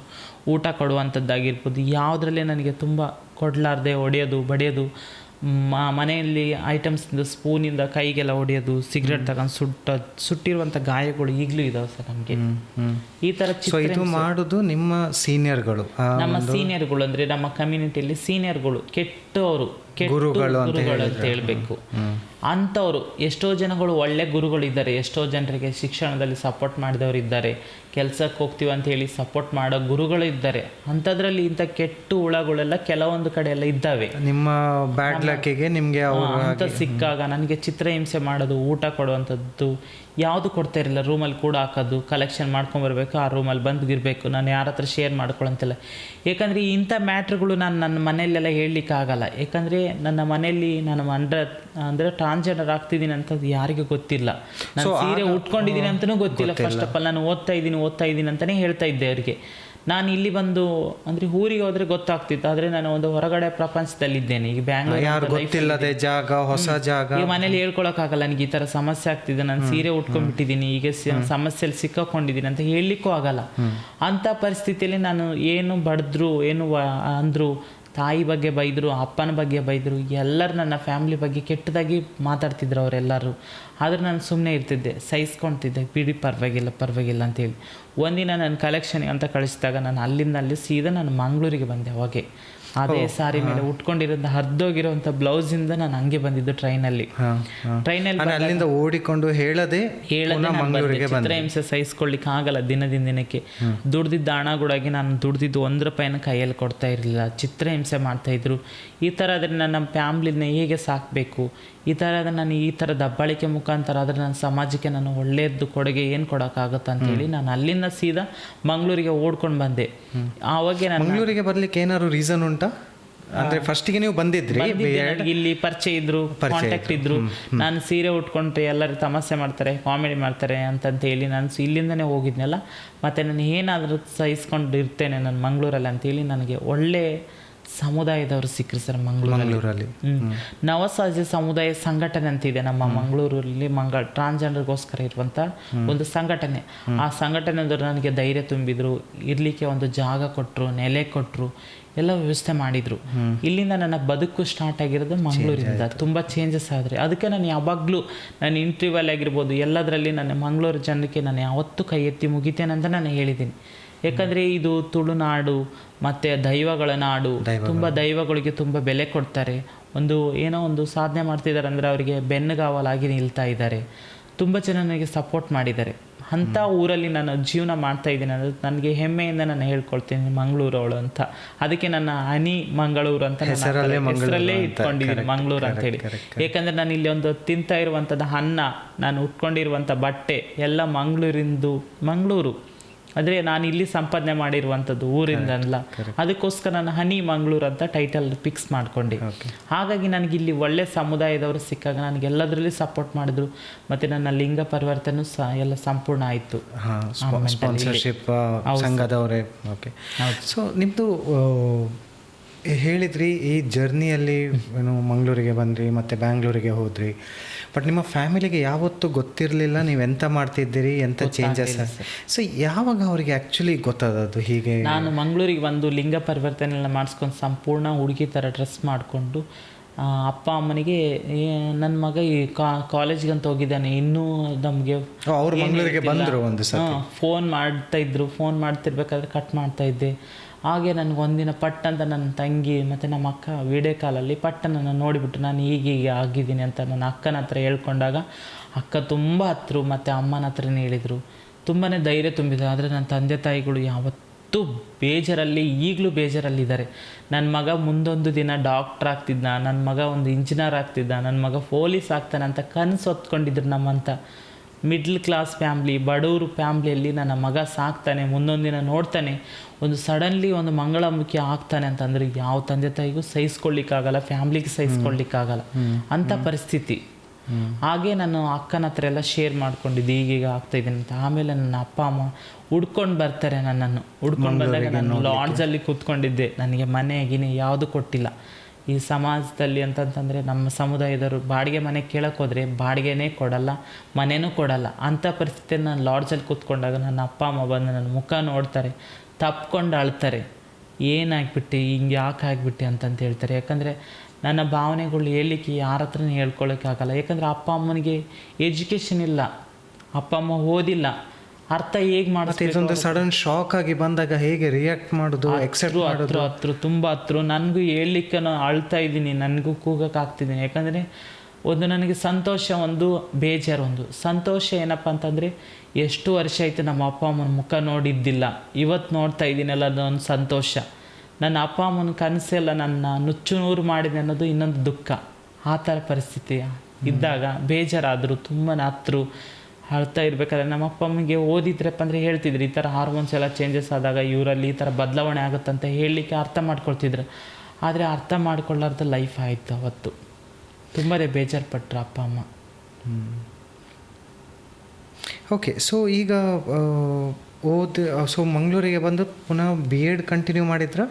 ಇಲ್ಲ ಸರ್, ಅಂದರೆ ಸೆಕೆಂಡ್ ಸೆಮಿಸ್ಟರಲ್ಲಿ ಅಲ್ಲೇ ಸ್ಟಾಪ್ ಆಗಿದೆ. ಮತ್ತು ನೀವು ಆಗ ಕೆಲಸ ಹುಡುಕ್ಲಿಕ್ಕೆ ಕೆಲಸ ಹುಡುಕ್ಲಿಕ್ಕೆ ಸ್ಟಾರ್ಟ್ ಮಾಡಿದೆ. ಅಂದರೆ ನಾನು ಡಿಗ್ರಿ ಕಲ್ತಿದ್ದೀನಿ ಹೋಟೆಲಲ್ಲಿ, ಮತ್ತು ಬೇರೆ ಬೇರೆ BA ಕಂಪ್ಲೀಟ್ ಆಗಿತ್ತು. ಎನಿವೇಸ್ BA ಕಂಪ್ಲೀಟ್ ಆಗಿತ್ತು. ಆ ಮಾರ್ಕ್ಸ್ ಕಾರ್ಡ್ ಇಟ್ಕೊಂಡು ನಾನು ಹೋದಾಗ ನಿನ್ನ ಮಾರ್ಕ್ಸ್ ಕಾರ್ಡಲ್ಲಿ ಹೆಸರೇ ಬೇರೆ ಇದೆ, ನೀನು ನೋಡೋ ರೀತಿನೇ ಬೇರೆ ಇದೆಯಲ್ಲ, ನೀನು ಯಾಕೆ ಸೀರೆ ಉಟ್ಕೊಂಡಿದ್ದೆ, ನೀನು ಹಂಗೆ ನಾರ್ಮಲ್ ಆಗಿರ್ಬೇಕಲ್ಲ, ಹಾಗೆ ಹೀಗೆ ಅಂತ ಹೇಳಿ ಚುಚ್ಚು ಮಾತಾಡಿದ್ರು. ಎಷ್ಟೋ ಕಡೆ ಹೋಟೆಲಲ್ಲಿ ನಾನು ಕೆಲಸ ಕೇಳಬೇಕಾದ್ರೆ ನಿನ್ನಂತನಿಗೆ ಕೆಲಸ ಕೊಟ್ಟರೆ ನಮ್ಮ ಅಂಗಡಿಯಲ್ಲಿ ಕಸ್ಟಮರ್ ಬರ್ಬೋದಾ, ಈಗೆಲ್ಲ ಆಗಲ್ಲ ಹೋಗಿ ಅಂತ ಹೇಳಿದವರಿದ್ದಾರೆ. ಇಲ್ಲ ನಿಮಗೆ ಕೆಲಸ ನಾನು ನಾಳೆ ಫೋನ್ ಮಾಡಿ ಹೇಳ್ತೇನೆ ಅಂತಂತ ಹೇಳಿದವರು ಇದ್ದಾರೆ. ಮತ್ತು ನಮ್ಮನ್ನು ಎಷ್ಟೋ ಜನಗಳು ಕೆಲಸ ಕೊಡ್ತೇನೆ ಅಂತ ಹೇಳಿ ನಂಬರ್ ಇಸ್ಕೊಂಡು ಕೆಟ್ಟ ಫೋನಲ್ಲಿ ಮಾತಾಡಿದವರು ಇದ್ದಾರೆ. ಆದರೆ ಯಾರಿಂದ ಕೆಲಸ ಸಿಗಲಿಲ್ಲ, ಎಕ್ಸೆಪ್ಟ್ ಮಾಡಲಿಕ್ಕೆ ಆಗಲ್ಲ. ಯಾಕಂದರೆ ನಮ್ಮ ಸಮುದಾಯದವರಿಗೆ ಮೂಲಭೂತ ಸೌಕರ್ಯಗಳು ಇಲ್ಲವೇ ಇಲ್ಲ. ಮೂಲಭೂತ ಸೌಕರ್ಯಗಳು ಯಾರು ಕೊಡಲಿಕ್ಕೆ ಮುಂದೆನೇ ಬರ್ತಿಲ್ಲ. ಬರೀ ಬಾಯಿಂದ ಮಾತಿಂದ ಹೇಳ್ತಾರೆ, ನಿಮ್ಗೆ ಅಷ್ಟು ಕೊಡ್ತೇವೆ, ಇಷ್ಟು ಕೊಡ್ತೇವೆ, ಇಷ್ಟು ರಿಸರ್ವೇಷನ್, ಅಷ್ಟು ರಿಸರ್ವೇಷನ್, ಎಲ್ಲನೂ ಸುಳ್ಳು. ಆದರೆ ಕಾರ್ಯರೂಪಕ್ಕೆ ಬರೋದು ಇಲ್ಲ. ಎಷ್ಟೋ ಜನಗಳು ಶಿಕ್ಷಣವಂತರಿದ್ದಾರೆ ನಮ್ಮ ಸಮುದಾಯದಲ್ಲಿ. ಎಲ್ಲರೂ ಇಂಪ್ರೂವ್ಮೆಂಟ್ ಆಗಲಿ ಅಂತ ನಾನು ಹೇಳಲಿಕ್ಕೆ ಇಷ್ಟಪಡ್ತೇನೆ. ಆ ಮೆಂಟಲ್ಲಿ ನಾನು ಇಲ್ಲೇ ಜೀವನ ಕಟ್ಕೊಂಡಿರೋದು. ಮತ್ತು ಭಿಕ್ಷಾಟನೆಗೆ ಹೋಗಿ, ಇಲ್ಲಂದರೆ ನಮ್ಮ ಸಮುದಾಯದಲ್ಲಿ ಎರಡೇ ಆಪ್ಷನ್ಸು, ಒಂದು ಲೈಂಗಿಕ ವೃತ್ತಿ ಮಾಡಬೇಕು, ಒಂದು ಭಿಕ್ಷಾಟನೆ ಮಾಡಿ ಜೀವನ ಮಾಡಬೇಕು. ಆ ಮೆಂಟಲ್ಲಿ ನಾನು ಭಿಕ್ಷಾಟನೆ ಮಾಡ್ತಿರ್ಬೇಕಾದ್ರೆ ತುಂಬಾ ಸಮಸ್ಯೆ ಆಯಿತು ಅವತ್ತು ನನಗೆ. ಮಂಗಳೂರಿಗೆ ಬಂದ ಹೌದು, ಕೇಳ್ತಾ ಇದ್ರು, ನೀನು ಯಾಕೆ, ನಿಮಗೆ ಕೈಕಾಲು ಗಟ್ಟಿಲ್ವಾ, ದುಡಿಯೋಕ್ಕಾಗಲ್ವಾ? ಕಾಮನ್ ಅದು. ಈಗ ಹೇಳ್ತಾ ಇದ್ರು. ನಾನು ಹೌದು, ನನಗೂ ಕೈಕಾಲು ಗಟ್ಟಿ ಇದೆ, ಕೆಲಸ ಕೊಡಿ, ನಾನು ಮಾಡ್ತೇನೆ ಇಲ್ಲೇ ನಿಮ್ಮ ಅಂಗಡಿಯಲ್ಲಿ ಅಂತ ಹೇಳಿದರೆ ಯಾರು ಕೊಡೋಕೆ ರೆಡಿ ಇಲ್ಲ. ಬರೀ ಅವಮಾನ ಮಾಡಿ ಕಳಿಸ್ತಾ ಇದ್ರು. ನಾ ಕೊಡಲ್ಲ ಹೋಗಿ, ನಮಗೆ ಇನ್ನೂ ಬೋಣಿಗೆನಾಗಿಲ್ಲ, ಹಾಗೆ ಹೀಗೆ ಅಂತ ಹೇಳಿ ಬೈದು ಕಳಿಸ್ತಿದ್ರು. ಆದ್ರೂ ಸಹಿಸ್ಕೊಂಡು ಹೋಗ್ತಿದ್ವಿ. ಯಾಕಂದರೆ ನಾವು ದುಡ್ಡು ಕೊಟ್ಟಿರ್ತೀವಿ ಅವರಿಗೆ, ಅಂಗಡಿಯವರಿಗೆ. ಅವರು ಹಾಗೆ ಒಂದು ಪ್ರೀತಿ ವಿಶ್ವಾಸದಿಂದ ಕೊಟ್ಟಿದ್ರೆ ನಾವು ಜೀವನ ಮಾಡ್ತೀವಿ ಅಂತಂತೇಳಿ ಸುಮ್ಮನೆ ಬರ್ತಾ ಇದ್ದೆ ಮೆಂಟಲಿ. ಸೊ ನೀವೊಂದು ಇಂಟರ್ವ್ಯೂಯಲ್ಲಿ ಹೇಳ್ತೀರಿ, ಒಂದು ದಿವಸ ನೀವು ಮನೆಗೆ ಹೋಗುವಾಗ ಆಟೋ ನಿಲ್ಲಿಸ್ತೀರಿ, ಅಂದರೆ ಮನೆಗೆ ಹೋಗಲಿಕ್ಕೆ. ಹೌದು, ಆಟೋ ನಿಲ್ತದೆ. ನೀವು ಮಾತಾಡೋ ಮುಂಚೆ ಆ ಆಟೋ ಡ್ರೈವರ್ ಏನು ಹೇಳದೆ ಆಟೋ ಸೀದಾ ಹೋಗ್ತಾರೆ, ನಿಮ್ಮನ್ನು ಬಿಟ್ಟು ಹೋಗ್ತಾರೆ. ಆಗ ನೀವು ಅಳ್ತಾ ನೀವು ಮನೆಗೆ ಬರ್ತೀರಿ. ಆಗ ನಿಮ್ಮ ಮನೆಯಲ್ಲಿದ್ದವರು, ಪ್ರಾಬ್ಲಿ ತಾಯಿ ಕಾಣ್ತದೆ, ಅವ್ರು ಹೇಳ್ತಾರೆ, ಬೇರೆಯವ್ರು ಬಂದು ರಕ್ಷಿಸಲಿಕ್ಕೆ ನೀನು ಯಾಕೆ ವೇಟ್ ಮಾಡ್ತಾ ಇದ್ದಿ, ನೀನು ನಿನ್ನದೇ ರಕ್ಷಕಳಾಗು. ಪ್ರಾಬ್ಲಿ ಅದು ನಿಮ್ಮದು ಥಾಟ್ ಪ್ರೋಸೆಸ್ ಚೇಂಜ್ ಆಗಿದೆ ಅಂತ. ಅದು ಏನು ಸ್ಟೋರಿ ಅದು ಆ್ಯಕ್ಚುಲಿ? ಅದು ಆ ಸ್ಟೋರಿಯಿಂದನೇ ನಾನೊಂದು ಇಂಪ್ರೂವ್ಮೆಂಟ್ ಆದೆ, ಇಷ್ಟು ಸಮಾಜಕ್ಕೆಲ್ಲ ಗೊತ್ತಾಯ್ತು ಅಂತ ಕೇಳಲಿಕ್ಕೆ ಇಷ್ಟಪಡ್ತೀನಿ. ಅದೊಂದು ಸ್ಟೋರಿ. ಏನಪ್ಪ ಅಂತಂದರೆ ನಾನು ಭಿಕ್ಷಾಟನೆ ಮಾಡಿಕೊಂಡು 7:30ರಿಂದ 8 ಗಂಟೆ ಆಗಿತ್ತು ಸಮಯ, ರಾತ್ರಿ ಸಮಯ. ನಾನು ಮನೆಗೆ ಹೋಗ್ತಾ ಇದ್ದೀನಿ, ಒಬ್ಬರು ರಿಕ್ಷಾಗಳು ಸ್ಟಾಪ್ ಮಾಡ್ತಿಲ್ಲ. ಬಂದು ನಿಲ್ಲಿಸ್ತಾರೆ, ನನ್ನ ಮೇಲಿಂದ ಕೆಳಗಡೆ ನೋಡ್ತಾರೆ, ಹೊರಡ್ತಾರೆ. ಯಾಕೆ ನಾವು ಹಣ ಕೊಡಲ್ವ ಅವರಿಗೆ? ಮತ್ತು ಇನ್ನು ಕೆಲವೊಬ್ಬರೆಲ್ಲ ಬರ್ತಾರೆ, ಎಷ್ಟು ರೇಟು ಅಂತಂದು ಹೇಳಿ ಹೋಗ್ತಾರೆ ಕೆಲವೊಬ್ಬರು. ಅಂದರೆ ರಿಕ್ಷಾದಲ್ಲಿ ಎಲ್ಲರೂ ಒಳ್ಳೆಯವರಿದ್ದಾರೆ, ಎಲ್ಲರೂ ಕೆಟ್ಟವರಿದ್ದಾರೆ ಅಂತ ಹೇಳಲಿಕ್ಕಾಗಲ್ಲ. ನಿಮಗೆ ಆದ ಎಕ್ಸ್ಪೀರಿಯನ್ಸ್ ನೀವು ಹೇಳೋದು ಅಷ್ಟೇ. ಎಕ್ಸ್ಪೀರಿಯನ್ಸ್ ಅಂದರೆ ನನಗೆ 4ರಿಂದ 5 ರಿಕ್ಷಾದವರು ಈ ಥರ ಸಮಸ್ಯೆ ಮಾಡಿದರು, ಮತ್ತು ಕೈ ಹಿಡ್ದು ಹೇಳಿದ್ರು. ಅಲ್ಲೇ ಹೋಗುವಾಗ ನಾನು ನಡ್ಕೊಂಡು ಹೋಗ್ಬೇಕಾದ್ರೆ ಏ ಅಂತ ಕೂಗಿ ಹೋದರು. ಮತ್ತು ನನಗೆ ಕೆಟ್ಟ ಪದಗಳನ್ನೆಲ್ಲ ಬೈದರು. ಹೇಳ್ಬಾರ್ದಂತ ವರ್ಡ್ಸ್ ಎಲ್ಲ ನನಗೆ ಚಕ್ಕ ಅಂತಂತಂದರು, ಚಕ್ಕ ನಕಲು ಅಂತಂತಂದರು. ತುಂಬ ಕೆಟ್ಟ ಪದಗಳನ್ನು ಬೈದರು. ಆದರೆ ನಾನು ಸುಮ್ಮನೆ ಸಹಿಸ್ಕೊಂಡು, ಯಾಕೆ ಈ ಥರ ಮಾಡ್ತಾರೆ ಇವರೆಲ್ಲ, ನಾವು ಬದುಕಲಿಕ್ಕೆ ಹಕ್ಕಿಲ್ವಾ, ನಾವು ಅಮ್ಮನ ಗರ್ಭದಿಂದ ಬಂದವರು, ಯಾಕೆ ಈ ಥರ ಹಿಂಸೆ ಕೊಡ್ತಾರೆ ಈ ಜನಗಳು ಅಂತೇಳಿ ಸುಮ್ಮನೆ ಸಹಿಸ್ಕೊಂಡು ಮುಂದೆ ಹೋಗ್ತಾ ಇರಬೇಕಾದ್ರೆ ಯಾರು ರಿಕ್ಷಾ ಸ್ಟಾಪ್ ಮಾಡಲಿಲ್ಲ. ನಾನು ಏನಪ್ಪ ಇದು ಮನೆ ಮುಟ್ಟೋಕ್ಕಾಗಲ್ಲ, ಅಮ್ಮ ಬೇರೆ ಮನೇಲಿ ಒಬ್ಬರೇ ಇದ್ದಾರೆ ಅಂತಂತೇಳಿ ನಾನು ನಡ್ಕೊಂಡು ಹೋದೆ. ಅವತ್ತು ನಡ್ಕೊಂಡು ಹೋಗಿರುವ ಸಂದರ್ಭದಲ್ಲಿ ಅಮ್ಮ ನನಗೆ ಕೂಗ್ತಾ ಇರಬೇಕಾದ್ರೆ, ನಾನು ನಡ್ಕೊಂಡೇ ಹೋಗ್ಬೇಕಾದ್ರೆ 3ರಿಂದ 4 ಕಿಲೋಮೀಟ್ರ್ ಆಗುತ್ತೆ ನನ್ನ ಮನೆಗೆ, ಅಲ್ಲಿಂದ ಸಿಟಿಯಿಂದ ಅಲ್ಲಿಗೆ ಹೋಗ್ಬೇಕಾದ್ರೆ. ಇದು ಮಂಗಳೂರಲ್ಲಿ. ಕೇಳಿದ್ರಿ ಯಾಕೆ ಅಳ್ತಿದ್ದೆ, ಏನಾಯಿತು, ಬೇಜಾರಲ್ಲಿದೆ? ಏನಿಲ್ಲಮ್ಮ, ನಾನು ಹುಟ್ಟಿದ್ದೇ ತಪ್ಪಾಯಿತು ಈ ಭೂಮಿ ಮೇಲೆ, ನಾನು ಮಂಗಳಮುಖಿ ಅಂತೇಳಿ ಒಬ್ಬರೂ ಆಟೋ ಸ್ಟಾಪ್ ಮಾಡ್ತಿಲ್ಲ. ಯಾಕೆ ಈ ಸಮಾಜದಲ್ಲಿ ನಮ್ಮನ್ನು ಈ ಥರ ಕೆಟ್ಟ ದೃಷ್ಟಿಯಲ್ಲಿ ನೋಡ್ತಾರೆ? ಒಬ್ಬರು ಸ್ಟಾಪ್ ಮಾಡಿದ್ರು ನಾವು ಅವಮಾನ ಮಾಡ್ತಾರೆ, ಬರೀ ಬೈತಾ ಇದ್ದರು, ನಮ್ಮನ್ನ ಯಾರನ್ನೂ ಎಕ್ಸೆಪ್ಟ್ ಮಾಡ್ತಾ ಇಲ್ಲ ಅಂತ ಹೇಳಿದಾಗ ತಾಯಿ ಹೇಳಿದರು ಒಂದು ಮಾತು, ನೀವು ನಿಮ್ಮ ಸಮುದಾಯದವ್ರು ನೀವೆಲ್ಲ ಕಾಲ ಮೇಲೆ ನೀವು ನಿಲ್ಲಬೇಕು, ಅವಾಗೆ ನಿಮಗೆ ಒಂದು ಬೆಲೆ ಸಿಗುತ್ತೆ ಅಂತೇಳಿ ತಾಯಿ ಒಂದು ಹೇಳಿದಾಗ ನಾನು ಅದೇ ಯೋಚನೆ ಮಾಡಿದೆ. ಹೌದು, ಅಮ್ಮ ಹೇಳಿದ್ದು ಸತ್ಯ ಅಲ್ಲ, ನಾವೊಂದು ಕಾಲ ಮೇಲೆ ನಿಲ್ಲಬೇಕು, ನಾವು ಎಷ್ಟು ದಿನ ಅಂತ ನಾವು ಈ ಥರ ಅವಮಾನದಿಂದ ಜೀವನ ಮಾಡಬೇಕು ಅಂತೇಳಿ ಯೋಚನೆ ಮಾಡಬೇಕಾದ್ರೆ ನನ್ನ ತಲೆಗೆ ಬರೋಕ್ಕೆ ಸ್ಟಾರ್ಟ್ ಆಯಿತು. ಹೌದು, ಇದೇ ರಿಕ್ಷಾಗಳೇ ಸ್ಟಾಪ್ ಮಾಡಿಲ್ಲಲ್ಲ, ಈ ರಿಕ್ಷಾದವರಿಗೆ ನಾನು ಇನ್ನು 4 ಜನಕ್ಕೆ ಕೆಲಸ ಕೊಡ್ಬೋದಲ್ಲ ಮುಂದೊಂದು ದಿನ ಅಂತಂತೇಳಿ ಯೋಚನೆ ಮಾಡಬೇಕಾದ್ರೆ ಬೆಳಗ್ಗೆ ಇದು ನಾನು ಫೈನಾನ್ಸ್ ಅವ್ರ ಹತ್ರ ಮತ್ತು ಬ್ಯಾಂಕ್ ಅವ್ರ ಹತ್ರ ಎಲ್ಲರ ಹತ್ರ ನಾನು ಓಡಾಡಿ ಫೈನಾನ್ಸಿ ಮತ್ತು ಬ್ಯಾಂಕ್ ಲೋನ್ ಮುಖಾಂತರ ಹಂತವಾಗಿ ನಾನು ಒಂದೊಂದು ರಿಕ್ಷಾ 4 ರಿಕ್ಷಾ ತೊಗೊಂಡೆ. ಅಂತ ಈಗ ನಿಮ್ಮ ಹತ್ರ 4 ರಿಕ್ಷಾ ಉಂಟು ಸರ್. ಎಕ್ಸಲೆಂಟ್. ಹಾಗೆ ತೊಗೊಂಡಿರ್ಬೇಕಾದ್ರೆ ಈಗ ನನ್ನ ರಿಕ್ಷಾಗಳೆಲ್ಲ ಸಿಟಿಯಲ್ಲೆಲ್ಲ ಓಡಾಡೋದು ಬೇಡ, ಹಳ್ಳಿ ಭಾಗದಲ್ಲಿ ಓಡಾಡಲಿ. ಯಾಕಂದರೆ ಹಳ್ಳಿ ಭಾಗದಲ್ಲೆಲ್ಲ ಮೂಲಭೂತ ಸೌಕರ್ಯಗಳು ವ್ಯವಸ್ಥೆ ಇರಲ್ಲ, ರಸ್ತೆಗಳು ಆಗಿರ್ಬೋದು, ಆಸ್ಪತ್ರೆ ಆಗಿರ್ಬೋದು, ಯಾವುದೂ ವ್ಯವಸ್ಥೆನೇ ಇರಲ್ಲ. ಅಲ್ಲೆಲ್ಲ ತುಂಬ ಕಷ್ಟಪಡ್ತಾರೆ ಎಲ್ಲ ಜನಗಳು. ಯಾಕಂದರೆ ನಾವೊಂದು ಹಳ್ಳಿಯವರಲ್ಲ, ಹಳ್ಳಿದ್ದು ಏನು ಕಷ್ಟ ಎಕ್ಸ್ಪೀರಿಯನ್ಸ್ ಆಗಿದ್ದರಿಂದ ಉಂಟು. ಈ ಥರ ಹಳ್ಳಿ ಜನಗಳಿಗೆಲ್ಲ ತುಂಬ ಸಮಸ್ಯೆಗಳಾಗುತ್ತೆ ಅಂತೇಳಿ ನನ್ನ ರಿಕ್ಷಾಗಳು ಹಳ್ಳಿ ಭಾಗದಲ್ಲೆಲ್ಲ ಓಡಾಡ್ಲಿಕ್ಕೆ ಬರ್ತದೆ. ಮತ್ತು ನನ್ನ ರಿಕ್ಷಾದಲ್ಲಿ ನಾನೊಂದು ಬರೆಸ್ದೆ, ಯಾಕಂದರೆ ನನಗೆ ಅವತ್ತು ತುಂಬ ನನಗೆ ಕೆಟ್ಟದಾಗಿ ಪದ ಯೂಸ್ ಮಾಡಿದರು. ಯಾಕಂದ್ರೆ ನಾನೊಂದು ಗಟ್ಟಿಮುಟ್ಟಾಗಿದ್ದೆ, ಒಂದು ಹೆಂಗಾಗಿದ್ದೆ, ನಡ್ಕೊಂಡು ಬಂದೆ. ಆ ಜಾಗದಲ್ಲಿ ಏನಾದರೂ ವಯಸ್ಸಾದ ಮಂಗಳಮುಖಿಯರು ಯಾರಾದ್ರೂ ಇದ್ದರೆ, ಗರ್ಭಿಣಿ ಮಹಿಳೆಯರಿದ್ದರೆ ಎಷ್ಟು ಸಮಸ್ಯೆಗಳು ಅನುಭವಿಸ್ಬೇಕಾಗ್ತಿತ್ತು ಮೆಂಟಲಿ. ಹಾಗಾಗಿ ನನ್ನ ರಿಕ್ಷಾದಲ್ಲಿ ನಾನು ಎಲ್ಲರದ್ರಲ್ಲೇ ಹೇಳಿದೆ, ರಿಕ್ಷಾ ಡ್ರೈವರ್ಗಳು ಎಲ್ಲ ಹೇಳಿದೆ, ಮತ್ತು ರಿಕ್ಷಾದಲ್ಲಿ ಬರೆಸ್ದೆ. ಏನಂತಂತಂದರೆ ಗರ್ಭಿಣಿ ಮಹಿಳೆಯರಿಗೆ, ವಯಸ್ಸಾದ ಮಂಗಳಮುಖಿಯರಿಗೆ ಉಚಿತ ಸೇವೆ ಕೊಡಿ. ಯಾಕಂದರೆ ನನಗೆ ಅವತ್ತು ತುಂಬ ಸಮಸ್ಯೆ ಆಗಿದೆ, ಆ ಥರ ಸಮಸ್ಯೆಗಳು ಆಗಬಾರ್ದು ಅಂತೇಳಿ ನಾನು ರಿಕ್ಷಾದಲ್ಲಿ ಬರೆಸ್ದೆ. ಇವಾಗಲೂ ನಾವು ಸೇವೆ ಸಲ್ಲಿಸ್ತಾ ಇದ್ದೀವಿ ರಿಕ್ಷಾದಲ್ಲಿ. ಹಾಂ ಸರ್. ಹಾಗೆ. ಸೊ 2021ರಲ್ಲಿ ನೀವು ಲಿಂಗ ಪರಿವರ್ತನೆ ಶಸ್ತ್ರಚಿಕಿತ್ಸೆ ಸೆಕ್ಸ್ ಚೇಂಜ್ ಆಪ್ರೇಷನ್ ಮಾಡಿದ್ರಿ ಅಂತ ಹೇಳಿದ್ರಿ. ಒಂದು ಆ ಆಪ್ರೇಷನ್ ಆದಾಗ ಆಬ್ವಿಯಸ್ಲಿ ನಿಮ್ಮ ಒಂದು ಲೈಫಲ್ಲಿ ದೈವ ಇಚ್ಛೆ ಮತ್ತು ಪ್ರಕೃತಿ ಇಚ್ಛೆ ಬೇರೆ ಇತ್ತು. ಹೌದು, ಕರೆಕ್ಟಾ? ನಿಮ್ಮದು ಟ್ರಾನ್ಸ್ಫಾರ್ಮೇಷನ್ ಶುರು ಆಯಿತು. ನಿಮ್ಮನ್ನು ನೀವು ಕನ್ವಿನ್ಸ್ ಮಾಡಬೇಕಿತ್ತು. ಯಾಕಂದರೆ ನೀವು ಹೇಳಿದಾಗೆ ಗಂಡಾಗಿ ಹುಟ್ಟಿ ಪ್ರಾಬ್ಲಿ ಮತ್ತೆ ನಿಮ್ಮದು ಹಾರ್ಮೋನ್ಸ್ ಚೇಂಜ್ ಆಗಲಿಕ್ಕೆ ಶುರು ಆಯಿತು. ನಿಮಗೆ ಕನ್ಫ್ಯೂಷನ್ ಇತ್ತು, ಎಂತ ಆಗ್ತಾ ಉಂಟು ಈ ಬಾಡಿಯಲ್ಲಿ, ಎಂಥ ಚೇಂಜಸ್ ಆಗ್ತಾ ಉಂಟು, ಮನಸ್ಥಿತಿ ಸೈಕಲಾಜಿಕಲ್ ಚೇಂಜಸ್ ಆಗ್ತಾ ಉಂಟು ಅಂತೆಲ್ಲ ಹೇಳಿದ್ರಿ. ಸೊ ಈ ಸರ್ಜರಿ ಆದ ನಂತರ ಖುಷಿ ಕೊಟ್ಟಿತ್ತ ಫೈನಲಿ ನನಗೆ ನನ್ನ ಐಡೆಂಟಿಟಿ ಸಿಕ್ಕಿತು ಅಂತ, ಇಲ್ಲ ಸ್ವಲ್ಪ ದುಃಖ ಮತ್ತು ಹೆದರಿಕೆ ಆಯಿತಾ ಇದು ಚೇಂಜ್ ಆದ ನಂತರ ಸಮಾಜವನ್ನು ಹೇಗೆ ಫೇಸ್ ಮಾಡೋದು? ಯಾಕೆ ನಿಮಗೆ ಆಲ್ರೆಡಿ ಎಕ್ಸ್ಪೀರಿಯೆನ್ಸ್ ಆಗಿದೆ, ಸಮಾಜದಲ್ಲಿ ನಿಮಗೆ ಕೆಟ್ಟ ಪದ ಯೂಸ್ ಮಾಡಿದರು, ಭಿಕ್ಷಾಟನೆಗೆ ಕಳಿಸಿದ್ರು. ಸೊ ಆ ಒಂದು ಹೇಗೆ ಇತ್ತು? ನಿಮ್ಗೆ ಖುಷಿ ಇತ್ತಾ ಇಲ್ಲ ಹೆದರಿಕೆ ಆಗಿತ್ತಾ? ನನ್ನ ಲೈಫಲ್ಲಿ ನಾನೊಂದು ಹೇಳ್ತಾ ಇದ್ದೆ, ಎಲ್ಲಿ ಕಲಿಬೇಕಾದ್ರೂ ನಾನೊಂದು ಹೆಣ್ಣಾಗಬೇಕು, ನಾನು ಅವನಲ್ಲ ಅವಳು ಅಂತ ಒಂದು ಮೂವಿ ಬಂತ, ನಾನು ಮಾತಾಡಬೇಕಿದೆ. ಹೌದು ಹೌದು ಹೌದು. ಆ ಮೂವಿ ನಾನು ನೋಡಿದೆ. ಅವ್ರದ್ದು ಒಂದು ಸಂಚಾರಿ ವಿಜಯ್ ಅವರು ಇದ್ರಲ್ಲ, ಅವರು ಒಂದು ಹೆಣ್ಣಾಗ್ಬೇಕಂತ ಯಾವ ಥರ ಹಂಬಲಿಸ್ತಾ ಇದ್ರು, ಹಾಗೆ ನಮ್ಮ ಲೈಫಲ್ಲಿ ಕೂಡ ನಾನು ಕೂಡ ಹಂಬಲಿಸ್ತಾ ಇದ್ದೆ, ಹೆಣ್ಣಾಗ್ಬೇಕಂತ. ಹೆಣ್ಣಾಗೋದು ಒಂದು ಖುಷಿ ವಿಚಾರ. ಮತ್ತು ಸಮಸ್ಯೆಗಳು ಮುಂದೊಂದು ದಿನ ಸಮಸ್ಯೆಗಳು ಒಂದು ಫೇಸ್ ಮಾಡಬೇಕು ಅನ್ನೋದೊಂದು ದುಃಖದ ವಿಚಾರ. ಆ ಮೆಂಟಲ್ಲಿ ನಾನೊಂದು ಸರ್ಜರಿಲಿ ಶಸ್ತ್ರಚಿಕಿತ್ಸೆ ನನಗೆ ಮೈಸೂರಲ್ಲಿ ಆಗುತ್ತೆ. ಮೈಸೂರಲ್ಲಿ ಇಲ್ಲಿಂದ ನಾನು ಹೋಗ್ಬೇಕಾದ್ರೆ ಮೈಸೂರಿಗೆ ಹೋಗಿ ಅಲ್ಲಿ ಕೆಲವೊಂದು ಹಾಸ್ಪಿಟ್ಲಲ್ಲಿ ಮಾತ್ರ ಮಾಡ್ತಾರೆ ಲಿಂಗ ಪರಿವರ್ತನೆ, ಮತ್ತು ಬೇರೆ ಕಡೆ ಎಲ್ಲ ಮಾಡಲ್ಲ.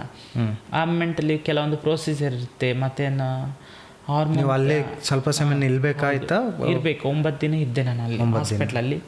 ಲಿಂಗ ಪರಿವರ್ತನೆ ಮಾಡಿಸ್ಬೇಕಾದ್ರೆ ನನಗೊಂದು ಅಂದರೆ ಸರ್ಜರಿ ಒಳಗಡೆ ಕರ್ಕೊಂಡು ಹೋಗೋಕೆ ಒಂದು ಇರುತ್ತೆ. ಫಸ್ಟಿಗೆ ಒಳಗಡೆ ಕರ್ಕೊಂಡು ಹೋಗ್ಬೇಕಾದ್ರೆ ನಾನು ಹೊರಗಡೆ ನನ್ನ ಫ್ರೆಂಡ್ಸ್ ಎಲ್ಲ ಬಂದಿದ್ರಲ್ಲ ನನ್ನ ಜೊತೆಗೆಲ್ಲ, ನಮ್ಮವರೇ, ನಮ್ಮ ಕಮ್ಯುನಿಟಿ ಅವರು, ಅವ್ರನ್ನೆಲ್ಲ ತಪ್ಕೊಂಡು ಆಳ್ತಾ ಇದ್ದೆ. ನನ್ನ ಜೀವನ ಬದುಕ್ತಿದ್ದೀನೋ ಸಾಯ್ತಿದ್ದೀನೋ ಗೊತ್ತಿಲ್ಲ. ಎಷ್ಟೋ ಈ ಥರ ಲಿಂಗ ಪರಿವರ್ತನೆ ಮಾಡಿಸ್ಕೊಳ್ಳುವಾಗ ಎಷ್ಟೋ ಜನಗಳು ಸತ್ತೋಗಿದ್ದಾರೆ. ತುಂಬ ಜನ ಸತ್ತಿದ್ದಾರೆ. ಯಾಕಂದರೆ ಆ ನೋವು ತಡ್ಕೊಳಕ್ಕಾಗಲಾರ್ದೆ, ಆ ರಕ್ತ ಬ್ಲೀಡಿಂಗ್ ಆಗ್ತಾ ಇರುತ್ತೆ, ಅದು ತಡ್ಕೊಳ್ಳಿಕ್ಕಾಗಲಾರ್ದೆ ಎಷ್ಟೋ ಜನಗಳು ಪ್ರಾಣ ಬಿಟ್ಟಿದ್ದಾರೆ. ಆ ಮೆಂಟಲ್ಲಿ ನನ್ನ ಫ್ರೆಂಡ್ಸ್ಗಳ್ನ ತಪ್ಕೊಂಡತ್ತೆ. ನಾನು ಸರ್ಜರಿಗೆ ಹೋಗ್ತಾ ಇದ್ದೀನಿ ಒಳಗಡೆ, ನಾನು ಬದುಕ್ತಿದ್ದೀನೋ ಗೊತ್ತಿಲ್ಲ, ಸಾಯ್ತಿದ್ದೀನೋ ಗೊತ್ತಿಲ್ಲ. ಆದರೆ ನಮ್ಮ ಅಪ್ಪ ಅಮ್ಮನಿಗೆ ನಾನು ಸರ್ಜರಿಯಿಂದ ಸತ್ತಿದ್ದೀನಿ ಅಂತ ಹೇಳಲೇಬೇಡಿ. ಯಾಕಂದರೆ ಅವ್ರು ತುಂಬ ನೋವು ಪಡ್ತಾರೆ. ಮತ್ತು ಏನು ಹೇಳೋಕೆ ಆಲ್ರೆಡಿ ಕಷ್ಟದಲ್ಲಿದ್ದಾರೆ. ನನ್ನ ಮಗ ಯಾಕೆ ಈ ಥರ ಕೆಟ್ಟ ನಿರ್ಧಾರ ತಗೊಂಡ ಅಂತಂತೇಳಿ ಯೋಚನೆ ಮಾಡ್ತಾರೆ ಅಂತಂತೇಳಿ ತಪ್ಕೊಂಡತ್ತೆ. ನನ್ನ ಅಪ್ಪ ಅಮ್ಮನಿಗೆ ಫೋನ್ ಮಾಡಿ ಅಂಥೇಳಿ ನನ್ನ ತಾಯಿಗೆ ನಾನು ಫೋನ್ ಮಾಡಿಸ್ದೆ. ನನ್ನ ಅಪ್ಪನಿಗೆ ಫೋನ್ ಮಾಡಿದಾಗ ಅಪ್ಪ ಇದ್ದರೆ ಹೇಳಿದ, ಎಲ್ಲಿದೆಯಪ್ಪ ಅಂತ ಕೇಳಿದ ನಾನು ಒಂದು 5 ನಿಮಿಷ ಒಳಗಡೆ ಸರ್ಜರಿಗೆ ಹೋಗೋದಿದೆ ನನಗೆ. ಆ ಮೆಂಟಲ್ಲೇ ನನ್ನ ಫ್ರೆಂಡ್ಸರ ಹತ್ರ ಹೇಳಿದೆ ಅಪ್ಪನ ಹತ್ರ, ಅಪ್ಪ ಎಲ್ಲಿದೆಯಪ್ಪ ಅಂತಂದು ಕೇಳಿದಾಗ, ಎಲ್ಲಿಲ್ಲ ಇಲ್ಲೇ ಇದ್ದೀನಿ ಅಂತ ಹೇಳು, ಮನೆಗೆ ಇದ್ದೀನಿ ಅಂತಂತ ಹೇಳಿದಾಗ, ನೋಡಪ್ಪ ಆರಾಮದ್ದಲ್ಲಪ್ಪ ಅಂತಂದು. ಯಾಕೆ ಬೇಜಾರಲ್ಲಿದೆ? ಏನಿಲ್ಲಪ್ಪ ಬೇಜಾರೇನಿಲ್ಲ, ಹಂಗೆ ನಾನು ಸುಮ್ಮನೆ ಇದ್ದೆ ಅಂತೇಳಿ ಅವನು ಕೂಡ ಮಾತಾಡ್ತೀನಿ ಕೊಡು. ನನ್ನ ತಾಯಿಗೆ ನಾನು ಅವ್ವ ಅಂತಲೇ ಕರೆದು ಅವನು ಕೂಡ ಮಾತಾಡ್ತೀನಿ ಕೊಡು ಅಂತಂದಾಗ ಕೊಟ್ಟನ ಅಪ್ಪ. ಅಮ್ಮನ ತಾಯಿದವನಿಗೆ ಕೇಳ್ತು ನನಗೆ, ಹೇಳು ಆರಾಮದ್ದೆ? ನಾನು ಅವರಿಗೆ ಅಪ್ಪ ಅಮ್ಮ ಏನು ತಿಳ್ಕೊಂಡಿದ್ದಾರೆ, ನಾನು ಕಾಲೇಜ್ ಕಲಿತಾ ಇದ್ದೀನಿ ಅಂತಂದು ತಿಳ್ಕೊಂಡಿದ್ದಾರೆ. ಕೇಳ್ತಿರ್ಬೇಕಾದ್ರೆ ನೀವು ಓದ್ತಾ ಇದೆಯಾ ಚಲೋತ್ನಾಗ? ಚಲೋತ್ನಾಗ ಓದು, ಏನಾದರೂ ಒಂದು ಜಾಬ್ ತಗೋಣಂತೆ ಹಾಗೀಗೆ ಅಂತೇಳಿ. ಅದಕ್ಕೆ ನಾನು ಸುಮ್ಮನೆ ಆಯ್ತಮ್ಮ ಅಂತಂತೇಳಿ. ಅವರಿಗೆ ಗೊತ್ತಿಲ್ಲ ನಾನೊಂದು ಲಿಂಗ ಪರಿವರ್ತನೆ ಸರ್ಜರಿಗೆ ಒಳಗಡೆ ಹೋಗ್ತಾ ಇದ್ದೀನಿ ಅಂತ ಗೊತ್ತೇ ಇಲ್ಲ ಅವರಿಗೆ. ನಾನು ಓದ್ತಾ ಇದ್ದೀನಿ, ಕಾಲೇಜಲ್ಲಿ ಹಾಸ್ಟೆಲಿದ್ದೀನಿ ಅಂತ ತಿಳ್ಕೊಂಡಿದ್ದಾರೆ ಅಪ್ಪ ಅಮ್ಮ. ಕೇಳಬೇಕಾದ್ರೆ ಮತ್ತು ನನ್ನ ಅಕ್ಕ ಕೂಡ ಮೆಂಟಲ್ಲಿ ಪ್ರೆಗ್ನೆಂಟು ದಿನದಲ್ಲಿ, ಅಂದರೆ 9 ತಿಂಗಳು ಆಗಿತ್ತು. ಈಗ ಮುಂಜಾನೆ ಡೆಲಿವರಿ ಆಗೋ ಸಮಯ. ಆ ಮೆಂಟಲ್ಲಿ ಅಕ್ಕ ಕೂಡ ಈಗ ಮನೇಲಿ ಬಂದಿರೋ ಅಕ್ಕನ ಜೊತೆ ಮಾತಾಡಿದೆ. ಅಲ್ಲಿ ನನ್ನ ಅದೃಷ್ಟ ಅಂತ ಹೇಳಬೇಕು, ಏನೋ ಒಂದು ನಮ್ಮ ಮನೆಗೆ ಒಂದು ಬೆಳಕು ಅಂತ ಹೇಳಬೇಕು. ನಾನು ಲಿಂಗ ಪರಿವರ್ತನೆ ಮಾಡಿಸ್ಕೊಳ್ಳಿಕ್ಕೆ ನಾನು ಒಳಗಡೆ ಹೋಗಿದ್ದೀನಿ. ನನ್ನ ಅಕ್ಕನಿಗೆ ಡೆಲಿವರಿ ಸ್ಟಾರ್ಟ್ ಆಗಿದೆ ಅಲ್ಲಿ ಮನೆಯಲ್ಲಿ. ಫೋನ್ ಮಾಡಿದಾಗ ಮತ್ತು ನನ್ನ ಫ್ರೆಂಡ್ಸ್ಗಳೆಲ್ಲ ಫೋನ್ ಮಾಡಿ ಕೇಳ್ತಾ ಇದ್ದಾರೆ. ಮತ್ತು ನನ್ನ ಫ್ರೆಂಡ್ಸ್ಗಳೆಲ್ಲ ಮಂಗಳಮುಖಿ ಥರ ಮಾತಾಡ್ತಿಲ್ಲ, ಹುಡುಗರು ವಾಯ್ಸಲ್ಲಿ ಮಾತಾಡ್ತಿದ್ದಾರೆ. ಯಾಕಂದರೆ ಫೇಸ್ ಮಾಡಬೇಕಲ್ಲ. ಮತ್ತು ನನ್ನ ಮಗ ಯಾಕೆ ಇವ್ರ ಜೊತೆ ಇದ್ದಾನೆ ಅಂತಂದು ಕೇಳಲಿಕ್ಕೆ ನನ್ನ ಫ್ರೆಂಡ್ಸ್ಗಳು ಹುಡುಗರ ಥರ ಮಾತಾಡ್ತಾ ಇದ್ರು. ಇಲ್ಲಮ್ಮ, ಹೇಳಮ್ಮ, ರಾಜಟ್ ಕೊಟ್ಟಿದ್ದಾರಮ್ಮ, ಬರಿತಾ ಇದ್ದಾನಮ್ಮ, ಹಂಗೆ ಹಿಂಗೆ ಅಂತಂತೇಳಿ ಮತ್ತೆ ಇನ್ನೊಂದ್ಸಲ ಫೋನ್ ಮಾಡಿದೆ. ಯಾಕಂದರೆ ನನ್ನ ಅಮ್ಮ ಅಪ್ಪ ಏನು ಹೇಳ್ತಾ ಇದ್ದಾರೆ ಅಂದರೆ ಅಕ್ಕಂದು ಡೆಲಿವರಿ ಸ್ಟಾರ್ಟ್ ಆಗೈತೆ ಅಂತಂದು ಹೇಳಲಿಕ್ಕೆ ಫೋನ್ ಮಾಡ್ತಾಯಿದ್ದಾರೆ. ನಾನು ಒಳಗಡೆ ಸರ್ಜರಿಯಲ್ಲಿ ಇದ್ದೀನಿ. ಬಟ್ ನೀವು ಆಗ ಊರಿಗೆ ಬರ್ಬೇಕಂತ ಎಂತಾರೆ ಹೇಳಿದ್ರು ಅವರು? ಅಕ್ಕ ಮಗು ಮೆಂಟಲ್ಲಿ ಹೇಳ್ತು ನೋಡಿ ಸರ್. ಅಂದರೆ ಒಳಗಡೆ ಸರ್ಜರಿ ಮುಗಿಸ್ಕೊಂಡು ನಾನು ಹೊರಗಡೆ, ಅಂದರೆ ಫಸ್ಟ್ ಡೇ ನಮಗೆ ಪ್ರಜ್ಞೆ ಬರಲ್ಲ, 10-11 ಗಂಟೆ ಪ್ರಜ್ಞೆ ಬರುತ್ತೆ ರಾತ್ರಿ. ನನಗೆ ಸಂಜೆ ಒಂದು ಮಧ್ಯಾಹ್ನ 2 ಗಂಟೆ ಸುಮಾರು ಒಳಗಡೆ ಕರ್ಕೊಂಡು ಹೋದಾಗ ನನಗೆ ಬೆಳಿಗ್ಗೆ ಅಲ್ಲ, ಮಧ್ಯರಾತ್ರಿ 10:30-11 ಗಂಟೆಗೆ ನಮಗೆ ಬೆಡ್ಡಿಗೆ ಶಿಫ್ಟ್ ಮಾಡಿದಾಗ ಅದೆಲ್ಲ ಫುಲ್ ಬ್ಲೀಡಿಂಗ್ ಆಗ್ತಾ ಇರುತ್ತೆ, ರಕ್ತ ಇಳೀತಾ ಇರುತ್ತೆ, ಮಾತಾಡೋಕ್ಕೆ ಶಕ್ತಿ ಇರಲ್ಲ, ಅನಸ್ತೇಶ ಕೊಟ್ಟಿರ್ತಾರೆ, ಮಾತೇ ಬರಲ್ಲ, ತುಟಿ ಎಲ್ಲ ದಪ್ಪಾಗಿರುತ್ತೆ, ಒಣಗೋಗಿರುತ್ತೆ, ಮಾತಾಡಲಿಕ್ಕೆ ಆಗಲ್ಲ, ಎಕ್ಸ್ಪ್ಲೇನ್ ಮಾಡಲಿಕ್ಕೆ ಆಗಲ್ಲ, ಸುಮ್ಮನೆ ಇದ್ದೀನಿ. ಆಮೇಲೆ ನಾನೊಂದು ಹೆಣ್ಣಾಗಬೇಕಂತೇಳಿ ಒಳಗಡೆ ಹೋಗ್ಬೇಕಾಗ್ತದೆ. ನನ್ನ ಮನೆಯಲ್ಲಿ ಡೆಲಿವರಿ ಆಗಿ ಅಕ್ಕನಿಗೆ ಗಂಡಾಗಿ ಹುಟ್ಟಿದೆ ಅಲ್ಲಿ. ಆವತ್ತೇ ಸೇಮ್ ದಿನವೇ ಒಂದಿನ ನನಗೆ February 14 ಸರ್ಜರಿ ಆಗಿರೋದು. ಸರ್ಜರಿಗೆ ಹೋಗೋ ಪ್ರೊಸೀಜರ್. ಅಕ್ಕನಿಗೆ ಡೆಲಿವರಿ ಆಗಿದ್ದು February 15ಗೆ, ಒಂದು ದಿನಕ್ಕೆ. ಅಂದರೆ ನಾವು ತಿಂದು ಹಾಸ್ಪಿಟ್ಲಿಗೆ ಹೋದಾಗ ಅಲ್ಲಿ ಸ್ಟಾರ್ಟ್ ಆದಾಗ ಹೇಳಿದರು. ಮತ್ತು ನಾನು ಬೆಳಿಗ್ಗೆ ಎದ್ದು ಮಾತಾಡ್ತಿದ್ದೀನಿ. ಮತ್ತು ನನಗೆ 10 ಗಂಟೆ 11 ಗಂಟೆ ಸುಮಾರು ಮಾತಾಡಿದ್ದು ಫೋನ್ ಮಾಡಿದರು. ನನ್ನ ಫ್ರೆಂಡ್ಸ್ಗಳಲ್ಲೇ ಕೂತ್ಕೊಂಡಿದ್ದಾರೆ. ಅಮ್ಮನ ವಾಯ್ಸ್ ಕೇಳಬೇಕಂತ ನಾನು ಸ್ಲೋ ಆಗಿ ಮಾತಾಡ್ತಿದ್ದೀನಿ, ಯಾಕಂದರೆ ನನಗೆ ಮಾತಾಡಲಿಕ್ಕೆ ಬರಲ್ಲ, ಶಕ್ತಿ ಇಲ್ಲ. ಮತ್ತು ನನ್ನ ಫ್ರೆಂಡ್ಸ್ಗಳು ಗಂಡಸರು ವಾಯ್ಸಲ್ಲಿ ಮಾತಾಡಿ ಹೇಳಿದರು, ಏನಮ್ಮ ಆರಾಮದ್ದೇನಮ್ಮ? ಇಲ್ಲಮ್ಮ, ಸ್ಟಡಿ ಮಾಡ್ತಾಯಿದ್ದೇನೆ, ಬಾತ್ರೂಮಲ್ಲಿದ್ದಾನೆ, ವಾಶ್ರೂಮಲ್ಲಿದ್ದಾನೆ ಅಂತೇಳಿ ಸುಮ್ಮನೆ ಹೇಳಿ ಕಟ್ ಮಾಡಿದರು. ಆಮೇಲೆ ನಾನು ಬೆಳಿಗ್ಗೆ ಸ್ವಲ್ಪ ಪ್ರಜ್ಞೆ ಬಂದಾಗ ನನ್ನ ತಾಯಿ ಜೊತೆನೇ ಫಸ್ಟ್ ಮಾತಾಡಿದ್ದು. ಅಕ್ಕಂದು ಡೆಲಿವರಿ ಆಯಿತು, ಗಂಡು ಮಗು ಹುಟ್ಟಿದೆ ಅಂತಂತ ಹೇಳಿದಾಗ ನನಗೊಂದು ಖುಷಿ ಆಯಿತು. ನಾನೊಂದು ಹೆಣ್ಣಾಗಬೇಕಂತ ಗಂಡಿಂದ ಹೆಣ್ಣಾದೆ, ಅಲ್ಲಿ ಮನೆಯಲ್ಲಿ ಗಂಡು ಮಗು ಹುಟ್ಟಿತ್ತಲ್ಲ ಅಂತಂತೇಳಿ ತುಂಬಾ ಖುಷಿಯಾದ ಫ್ರೆಂಡ್ಸ್ ಹತ್ರ ಹೇಳಿದಾಗ ಅವರು ತುಂಬ ಖುಷಿಯಾದರು. ನೋಡಲಿ ನಿನ್ನ ಲೈಫ್ ಸ್ಟೋರಿ ಹೇಗಿದೆ ನೋಡು ಅಂತಂತೇಳಿ. ತುಂಬ ಬೇಜಾರಾಗಾರ ನಾವು ಹೊತ್ತು ಖುಷಿಪಟ್ಟು. ಆ ನೋವು ನನಗೆ ಕಾಣಿಸ್ಕೊಳ್ಳಿಲ್ಲ. ಎಂಥ ನೋವು ನನಗೆ ಅಂತಂದರೆ, ಬೆಡ್ಡಲ್ಲಿ ಹಿಂಗೆ ಮಲಗಬೇಕಾದ್ರೆ ಬ್ಲೀಡಿಂಗ್ ಆಗ್ತಾ ಇರುತ್ತೆ, ಏಕ ಬ್ಲಡ್ ಹೋಗ್ತಾ ಇರುತ್ತೆ. ಒಂದು ಸರ್ಜರಿ ಪ್ರೋಸೆಸ್ ಅಂದರೆ ಒಂದು ಜನ್ಮ ಎತ್ತಿ ಇನ್ನೊಂದು ಜನ್ಮ ಬಂದಂಗೆ ಆ ಥರ ಲೈಫ್. ಯಾಕಂದರೆ ಒಂದು ಗಂಡಿನ ಲೈಫು ನಾವು ಇಷ್ಟು ದಿನ ಇದ್ದೇವೆ ಅಂದರೆ ಹೆಣ್ಣಾಗಬೇಕಂತಂದರೆ ತುಂಬ ಪ್ರೊಸೀಜರ್ ಇರುತ್ತೆ. ಅದನ್ನೆಲ್ಲ ಲೈಫ್ ಲೀಡ್ ಮಾಡಿದೆ. ತುಂಬಾ ಕಷ್ಟದ್ದು ಅಂದರೆ ತುಂಬ ನೋವು ಸಹಿಸ್ಕೋಬೇಕು. ಸರ್ಜರಿ ಮಾಡಿಸ್ಕೋಬೇಕಾದ್ರೆ ನೋವು ಸಹಿಸ್ಕೋಬೇಕು ಅಂಥ ಲೈಫು. ಕರೆಕ್ಟ್. ಸೊ ನಿಮ್ಮದು ಫಸ್ಟ್ ಫೇಸ್ ಲೈಫ್ ಇದು ಮುಗೀತದೆ. ಒಂದು ಹುಡುಗ ಆಗಿ ಸ್ಟಾರ್ಟ್ ಮಾಡಿದ ನಿಮ್ಮ ಲೈಫ್ ಮುಗೀತದೆ, ಹೊಸ ಅಧ್ಯಾಯ ಶುರು ಆಗ್ತದೆ. ಸೊ ನಾರ್ಮಲಿ ಒಂದು ಕನ್ಕ್ಲೂಷನ್ ಆದ ನಂತರ ಆ ಸ್ಟೋರಿದು ಎಂಡ್, ನಿಮ್ಮ ಹುಡುಗರ ಸ್ಟೋರಿದು ಎಂಡ್. ಬಟ್ ಹೊಸ ಸ್ಟೋರಿಯಲ್ಲಿ ಹೊರಗಿನ ಜಗತ್ತನ್ನು ಸಹ ಫೇಸ್ ಮಾಡುವಂಥದ್ದು ಸಹ ಒಂದು ಕ್ವಶನ್ ಮಾರ್ಕ್ ಇತ್ತು. ಸೊ ಅದು ಹೇಗೆ ನೀವು ಅಂದರೆ ಕಂಪ್ಲೀಟ್ ಲಿಂಗ ಪರಿವರ್ತನೆ ಆದ ನಂತರ ಹೊರ ಜಗತ್ತಿಗೆ ಹೇಗೆ ನೀವು ಫೇಸ್ ಮಾಡಿದ್ರಿ? ಎಂತೆಲ್ಲ ನಿಮಗೆ ಜನರು ಹೇಗೆ ನಿಮ್ಮನ್ನು ಎಕ್ಸೆಪ್ಟ್ ಮಾಡಿದರು, ಏನೆಲ್ಲ ಹೇಳಲಿಕ್ಕೆ ಶುರು ಮಾಡಿದರು? ಹೌದು ಸರ್, ನಿಜ. ನನಗೆ ಫಸ್ಟಿಗೆ ನಾನು ಹುಡುಗರ ಲೈಫಲ್ಲಿ ಅಷ್ಟು ನೋವು ತಿಂದಿದ್ದೇನೆ ಬಿಟ್ಟಿಲ್ಲ, ಗೊತ್ತಿಲ್ಲ. ನಾನು ಹುಡುಗಿ ಡ್ರೆಸ್ ಹಾಕಿ ಒಂದು ಲಿಂಗ ಪರಿವರ್ತನೆ ಆದಾಗ ತುಂಬಾ ನೋವು ತಿಂದೆ. ಸಮಾಜದಲ್ಲಿ ಬೆರಳು ಮಾಡಿ ತೋರ್ಸೋಕ್ಕೆ ಸ್ಟಾರ್ಟ್ ಮಾಡಿದರು. ನಾನು ಅಮ್ಮೆಂಟಲ್ಲಿ ಮನೆಗೆ ಹೋಗ್ತೇನೆ. ಊರಿಗೆ ಹೋದಾಗ ನಾನು ಮನೇಲೇ ಇರಬೇಕಾಗುತ್ತೆ. ಹೊರಗಡೆ ಮುಖ ಊರಿಗೆ ಅಂದರೆ ಮಂಗಳೂರಿಗೆ ಇಲ್ಲ ರಾಯಚೂರಿಗೆ ಹೋಗ್ಬೇಕಾಗುತ್ತೆ ಅಮ್ಮೆಂಟಲ್ಲಿ. ಸೊ ಮೈಸೂರಿಂದ ಡೈರೆಕ್ಟ್ ರಾಯಚೂರಿಗೆ ಬರ್ತೀವಿ? ಇಲ್ಲ ಸರ್, ಅಲ್ಲಿಂದ ಸರ್ಜರಿ ಪ್ರೋಸೆಸ್ 9 ದಿನ ಮುಗಿಸ್ಕೊಂಡು ನಮ್ಮ ಸಮುದಾಯದಲ್ಲಿ ಇಜ್ರಾ ಕಲ್ಚರಲ್ಲಿ ಇಷ್ಟು ದಿನ ಅಂತ ನೋಡ್ಕೊಳ್ಳಿಕ್ಕೆಲ್ಲ ಇರುತ್ತೆ. ನಿಮ್ಮ ಬೆಡ್ ರೆಸ್ಟಲ್ಲಿ ಇರ್ತೇವೆ. ಒಂದು 35-45 ದಿನ ಆಗುತ್ತೆ. ಆಮೇಲೆ ನಾನು 3 ತಿಂಗಳಿಗೆ ನಾನು ಸರ್ಜರಿ ಆಗಿ 3 ತಿಂಗಳು ಆದಮೇಲೆ ನಾನು ಊರಿಗೆ ಹೋಗ್ತೇನಲ್ಲ, ಅಲ್ಲಿ ಎಲ್ಲರೂ ಬಾಯಿ ಬಿಟ್ಕೊಂಡು ನೋಡ್ತಿದ್ದಾರೆ. ನನ್ನ ಮನೆಯಿಂದ ಹೊರಗಡೆ ಬರೋಕ್ಕೆ ಒಂಥರ ಕಳ್ಳಿ ಥರ ಆಗಿದ್ದೆ. ನನ್ನ ಮನೆಯಿಂದ ಹೊರಗಡೆ ಬರಬೇಕಾದ್ರೆ ಜನಗಳೆಲ್ಲ ಡೋರ್ ಹತ್ರ ಬಂದು ನೋಡಿ ಬಂದ ನೋಡಂಬರ್ರಿ ಅಂತಂತೇಳಿ ಒಂಥರ ತಿನ್ನೋ ಥರ ಇರುವೆಗಳು ಹೇಗೆ ಸಕ್ಕರೆಗೆ ಹೇಗೆ ಮುತ್ಕೊಳ್ತವೆ ಹಾಗೆ ನನಗೆ ಆ ಥರ ಅಷ್ಟು ಚಿತ್ರಹಿಂಸೆ ಬೇಜಾರಾಗ್ತಿತ್ತು. ಯಾಕೆ ಇವರು ನಮ್ಮನ್ನು ಈ ಥರ ಕೆಟ್ಟದಾಗ ಮಾಡ್ತಾರೆ, ಕೆಟ್ಟದಾಗ ನಗ್ತಾ ಇದ್ರು ಎಷ್ಟೋ ಜನಗಳು. ನೋಡಿ ಹೆಂಗಿದ್ದು ಲೈಫ್ ಹೆಂಗಾಯಿತು, ಎಷ್ಟು ಓದಿಸಿದ್ನ ಇವರಪ್ಪ ಎಲ್ಲನ ನೀರು ಪಾಲು ಮಾಡಿಬಿಟ್ಟ ಮಗ ಅಂತಂತೇಳಿ ಚುಚ್ಚಿ ಮಾತಾಡ್ದಾರಿದ್ದಾರೆ. ತುಂಬಾ ಕಷ್ಟ ಅನುಭವಿಸೋ ಲೈಫು. ಅಲ್ಲಿ ನನಗೆ ಗೊತ್ತಾಯಿತು ನಮ್ಮ ಸಮುದಾಯದಲ್ಲಿ ಇಷ್ಟೆಲ್ಲ ಕಷ್ಟ ಅನುಭವಿಸ್ತಾರೆ. ನಾನೊಂದು ಹೆಣ್ಣಾದರೂ ಕೂಡ ಈ ಬದಲಾವಣೆ ಆಗ್ತಾ ಇಲ್ಲಲ್ಲ, ಅಂದರೆ ಯಾಕೆ ಈ ಸಮಾಜದಲ್ಲಿ ಬರಲ್ಲ ಹೊರಗಡೆ ಅಂತಂತೇಳಿ ಫೇಸ್ ಮಾಡೋಕ್ಕೆ ಸ್ಟಾರ್ಟ್ ಮಾಡಿದೆ. ಅಲ್ಲಿಂದ ನನ್ನ ಜೀವನದ ಯುದ್ಧನೇ ಸ್ಟಾರ್ಟ್ ಆಯಿತು. ಇನ್ನೂ ನಿಂತ ಇಲ್ಲ, ಇನ್ನೂ ಹೋರಾಟನೇ ಮಾಡ್ತಾಯಿದ್ದೀನಿ ಜೀವನಕ್ಕೆ. ಬಟ್ ನಿಮ್ಮದು ಫ್ಯಾಮಿಲಿಗೆ, ತಂದೆ ತಾಯಿಗೆ ಆ್ಯಕ್ಚುಲಿ ಗೊತ್ತಾದದ್ದು ಯಾವಾಗ? ನೀವು ಅದು ಸರ್ಜರಿ ಆಗಿ ಮನೆಗೆ ಹೋಗ್ತಾ ಇದ್ದೀನಿ ಅವಾಗ ಗೊತ್ತಾಯಿತು. ನನ್ನ ಅಪ್ಪ ಅಮ್ಮ ಹೇಳಿದರು, ಊರಲ್ಲೆಲ್ಲ ಏನು ಗೊತ್ತಾಗಿಲ್ಲ, ಪ್ಯಾಂಟ್ ಶರ್ಟ್ ಹಾಕ್ಕೊಂಡು ಬಾ ಅಂತಂತ ಹೇಳಿದ್ರು. ಫಸ್ಟಿಗೆ ನಾನು ಹೋಗ್ಬೇಕಾದ್ರೆ ನಾನು ಸರ್ಜರಿ ಆಗಿದ್ದೀನಿ, ಪೂರ್ತಿ ಹೆಣ್ಣಾಗಿದ್ದೀನಿ, ಸಂಪೂರ್ಣವಾಗಿ ಪ್ಯಾಂಟ್ ಶರ್ಟ್ ಹಾಕ್ಕೊಂಡಿದ್ದೀನಿ ಅವತ್ತು. ಯಾಕಂದರೆ ನಮಗೆಲ್ಲ ಗೊತ್ತಾಗಿದೆ, ಆದರೆ ಜನರಿಗೆಲ್ಲ ಗೊತ್ತಿಲ್ಲ, ಸಂಬಂಧಿಕರಿಗೆ ಗೊತ್ತಿಲ್ಲ. ಏನು ಮಾಡ್ತಿದ್ದೇನೆ ಅಂದರೆ ನಿನ್ನ ಮಗ ಓದ್ತಾ ಇದ್ದಾನೆ ಅಂತಲೇ ನಾವು ಇಷ್ಟು ದಿನವೇ ಹೇಳ್ಕೊಂಬಂದಿದ್ದೀವಿ. ಈಗ ನಮ್ಮ ತಲೆ ತಗ್ಸೋ ಪರಿಸ್ಥಿತಿ ಬರುತ್ತೆ ಅಂತೇಳಿ ನಾನು ಪ್ಯಾಂಟ್ ಶರ್ಟ್ ಹಾಕ್ಕೊಂಡು ಹೋಗಿ ಕೂತ್ಕೊಂಡಿದ್ದೆ. ನಾನು ಸಂಪೂರ್ಣ ಹುಡುಗಿ ಆದ್ರೂ ಗಂಡಸ್ ಥರ ಕೂತ್ಕೋಬೇಕು ಮನೇಲಿ, ಆ ಥರ ಪರಿಸ್ಥಿತಿ ಇತ್ತು ನನಗೆ. ಆಮೇಲೆ ಬರ್ತಾ ಜನರಿಗೆಲ್ಲ ಗೊತ್ತಾಗ ಸ್ಟಾರ್ಟ್ ಆಯಿತು. ಮತ್ತು ಬಿಡು ಅಂತಂತೇಳಿ ನಮ್ಮ ಅಪ್ಪ ಅಮ್ಮ ಈಗಲೂ ಸಹಿಸ್ಕೊಳ್ತಾರೆ. ಯಾಕಂದರೆ ಎತ್ತವರಿಗೆ ಹೆಗ್ಣ ಮುದ್ದಂತೆ. ನನ್ನ ಮಗ ಹೇಗೆ ಇರಲಿ ಏನೇ ಇರಲಿ, ತಂದೆ ತಾಯಿಗೊಂದು ಪ್ರೀತಿ ಜಾಸ್ತಿ. ಅದ್ರ ನನ್ನ ಅಪ್ಪ ಅಮ್ಮನಿಗೆ, ಯಾಕಂದರೆ ಮುಂಚೆಯಿಂದ ಕಷ್ಟಪಟ್ಟು ಬಂದವರು. ನಾವು ಮನೆಯಲ್ಲಿ 4 ಜನ ಮಕ್ಕಳಾದ್ರೂ ತುಂಬ ಪ್ರೀತಿ, ಎಷ್ಟು ಪ್ರೀತಿ ಕೊಡ್ತಾಯಿದ್ರು ನನ್ನ ತಾಯಿ ನನಗೆ ಜಾಸ್ತಿ ಕೊಡ್ತಾಯಿದ್ರು. ಸೊ ನೀವು ಇದ್ದರಲ್ಲಿ ಹಿರಿಯರ, ನಿಮಗೆ ಅಕ್ಕ ಇದ್ದಾರೆ? ಅಕ್ಕ ಇದ್ದಾರೆ, ಫಸ್ಟ್ ಸೆಕೆಂಡ್ ನಾನು, 3 ನನ್ನ ತಂಗಿ, ಲಾಸ್ಟ್ ನನ್ನ ತಮ್ಮ ಸರ್. ಓಕೆ, ಆ ಥರ ಲೈಫ್ ನಮ್ಮದು. ಅಂದರೆ ಫೇಸ್ ಮಾಡೋದು ಸಮಾಜದಲ್ಲಿ ಇನ್ನೂ ಯುದ್ಧ ಮಾಡ್ತಾಯಿದ್ದೀವಿ. ಜೀವನ ಹೇಗೆ ಮಾಡಬೇಕು, ಜೀವನ ಹೇಗೆ ರೂಪಿಸ್ಕೋಬೇಕಂತೇಳಿ ಈಗಲೂ ಯುದ್ಧದಲ್ಲಿ ಇದ್ದೀವಿ, ಹೊರತಾಗಿ ಇನ್ನೂ ಮುಗ್ದೇ ಇಲ್ಲ ನಮ್ಮ ಲೈಫ್ ಸ್ಟೋರಿ. ಸೊ ಈಗ ನೀವು ಹೇಳಿದ್ರಿ 4 ಆಟೋ ಓನರ್, 4 ಜನರಿಗೆ ಎಂಪ್ಲಾಯ್ಮೆಂಟ್ ಕೊಟ್ಟಿದ್ದೀರಿ, ಒಂದು ಫುಲ್ಲಿ ಫ್ಲೆಜ್ಡ್ ಜಿಮ್ ಟ್ರೈನರ್ ಆಗಿದ್ದೀರಿ. ಹೌದು ಸರ್, ಕರೆಕ್ಟ್ ಅಲ್ಲ?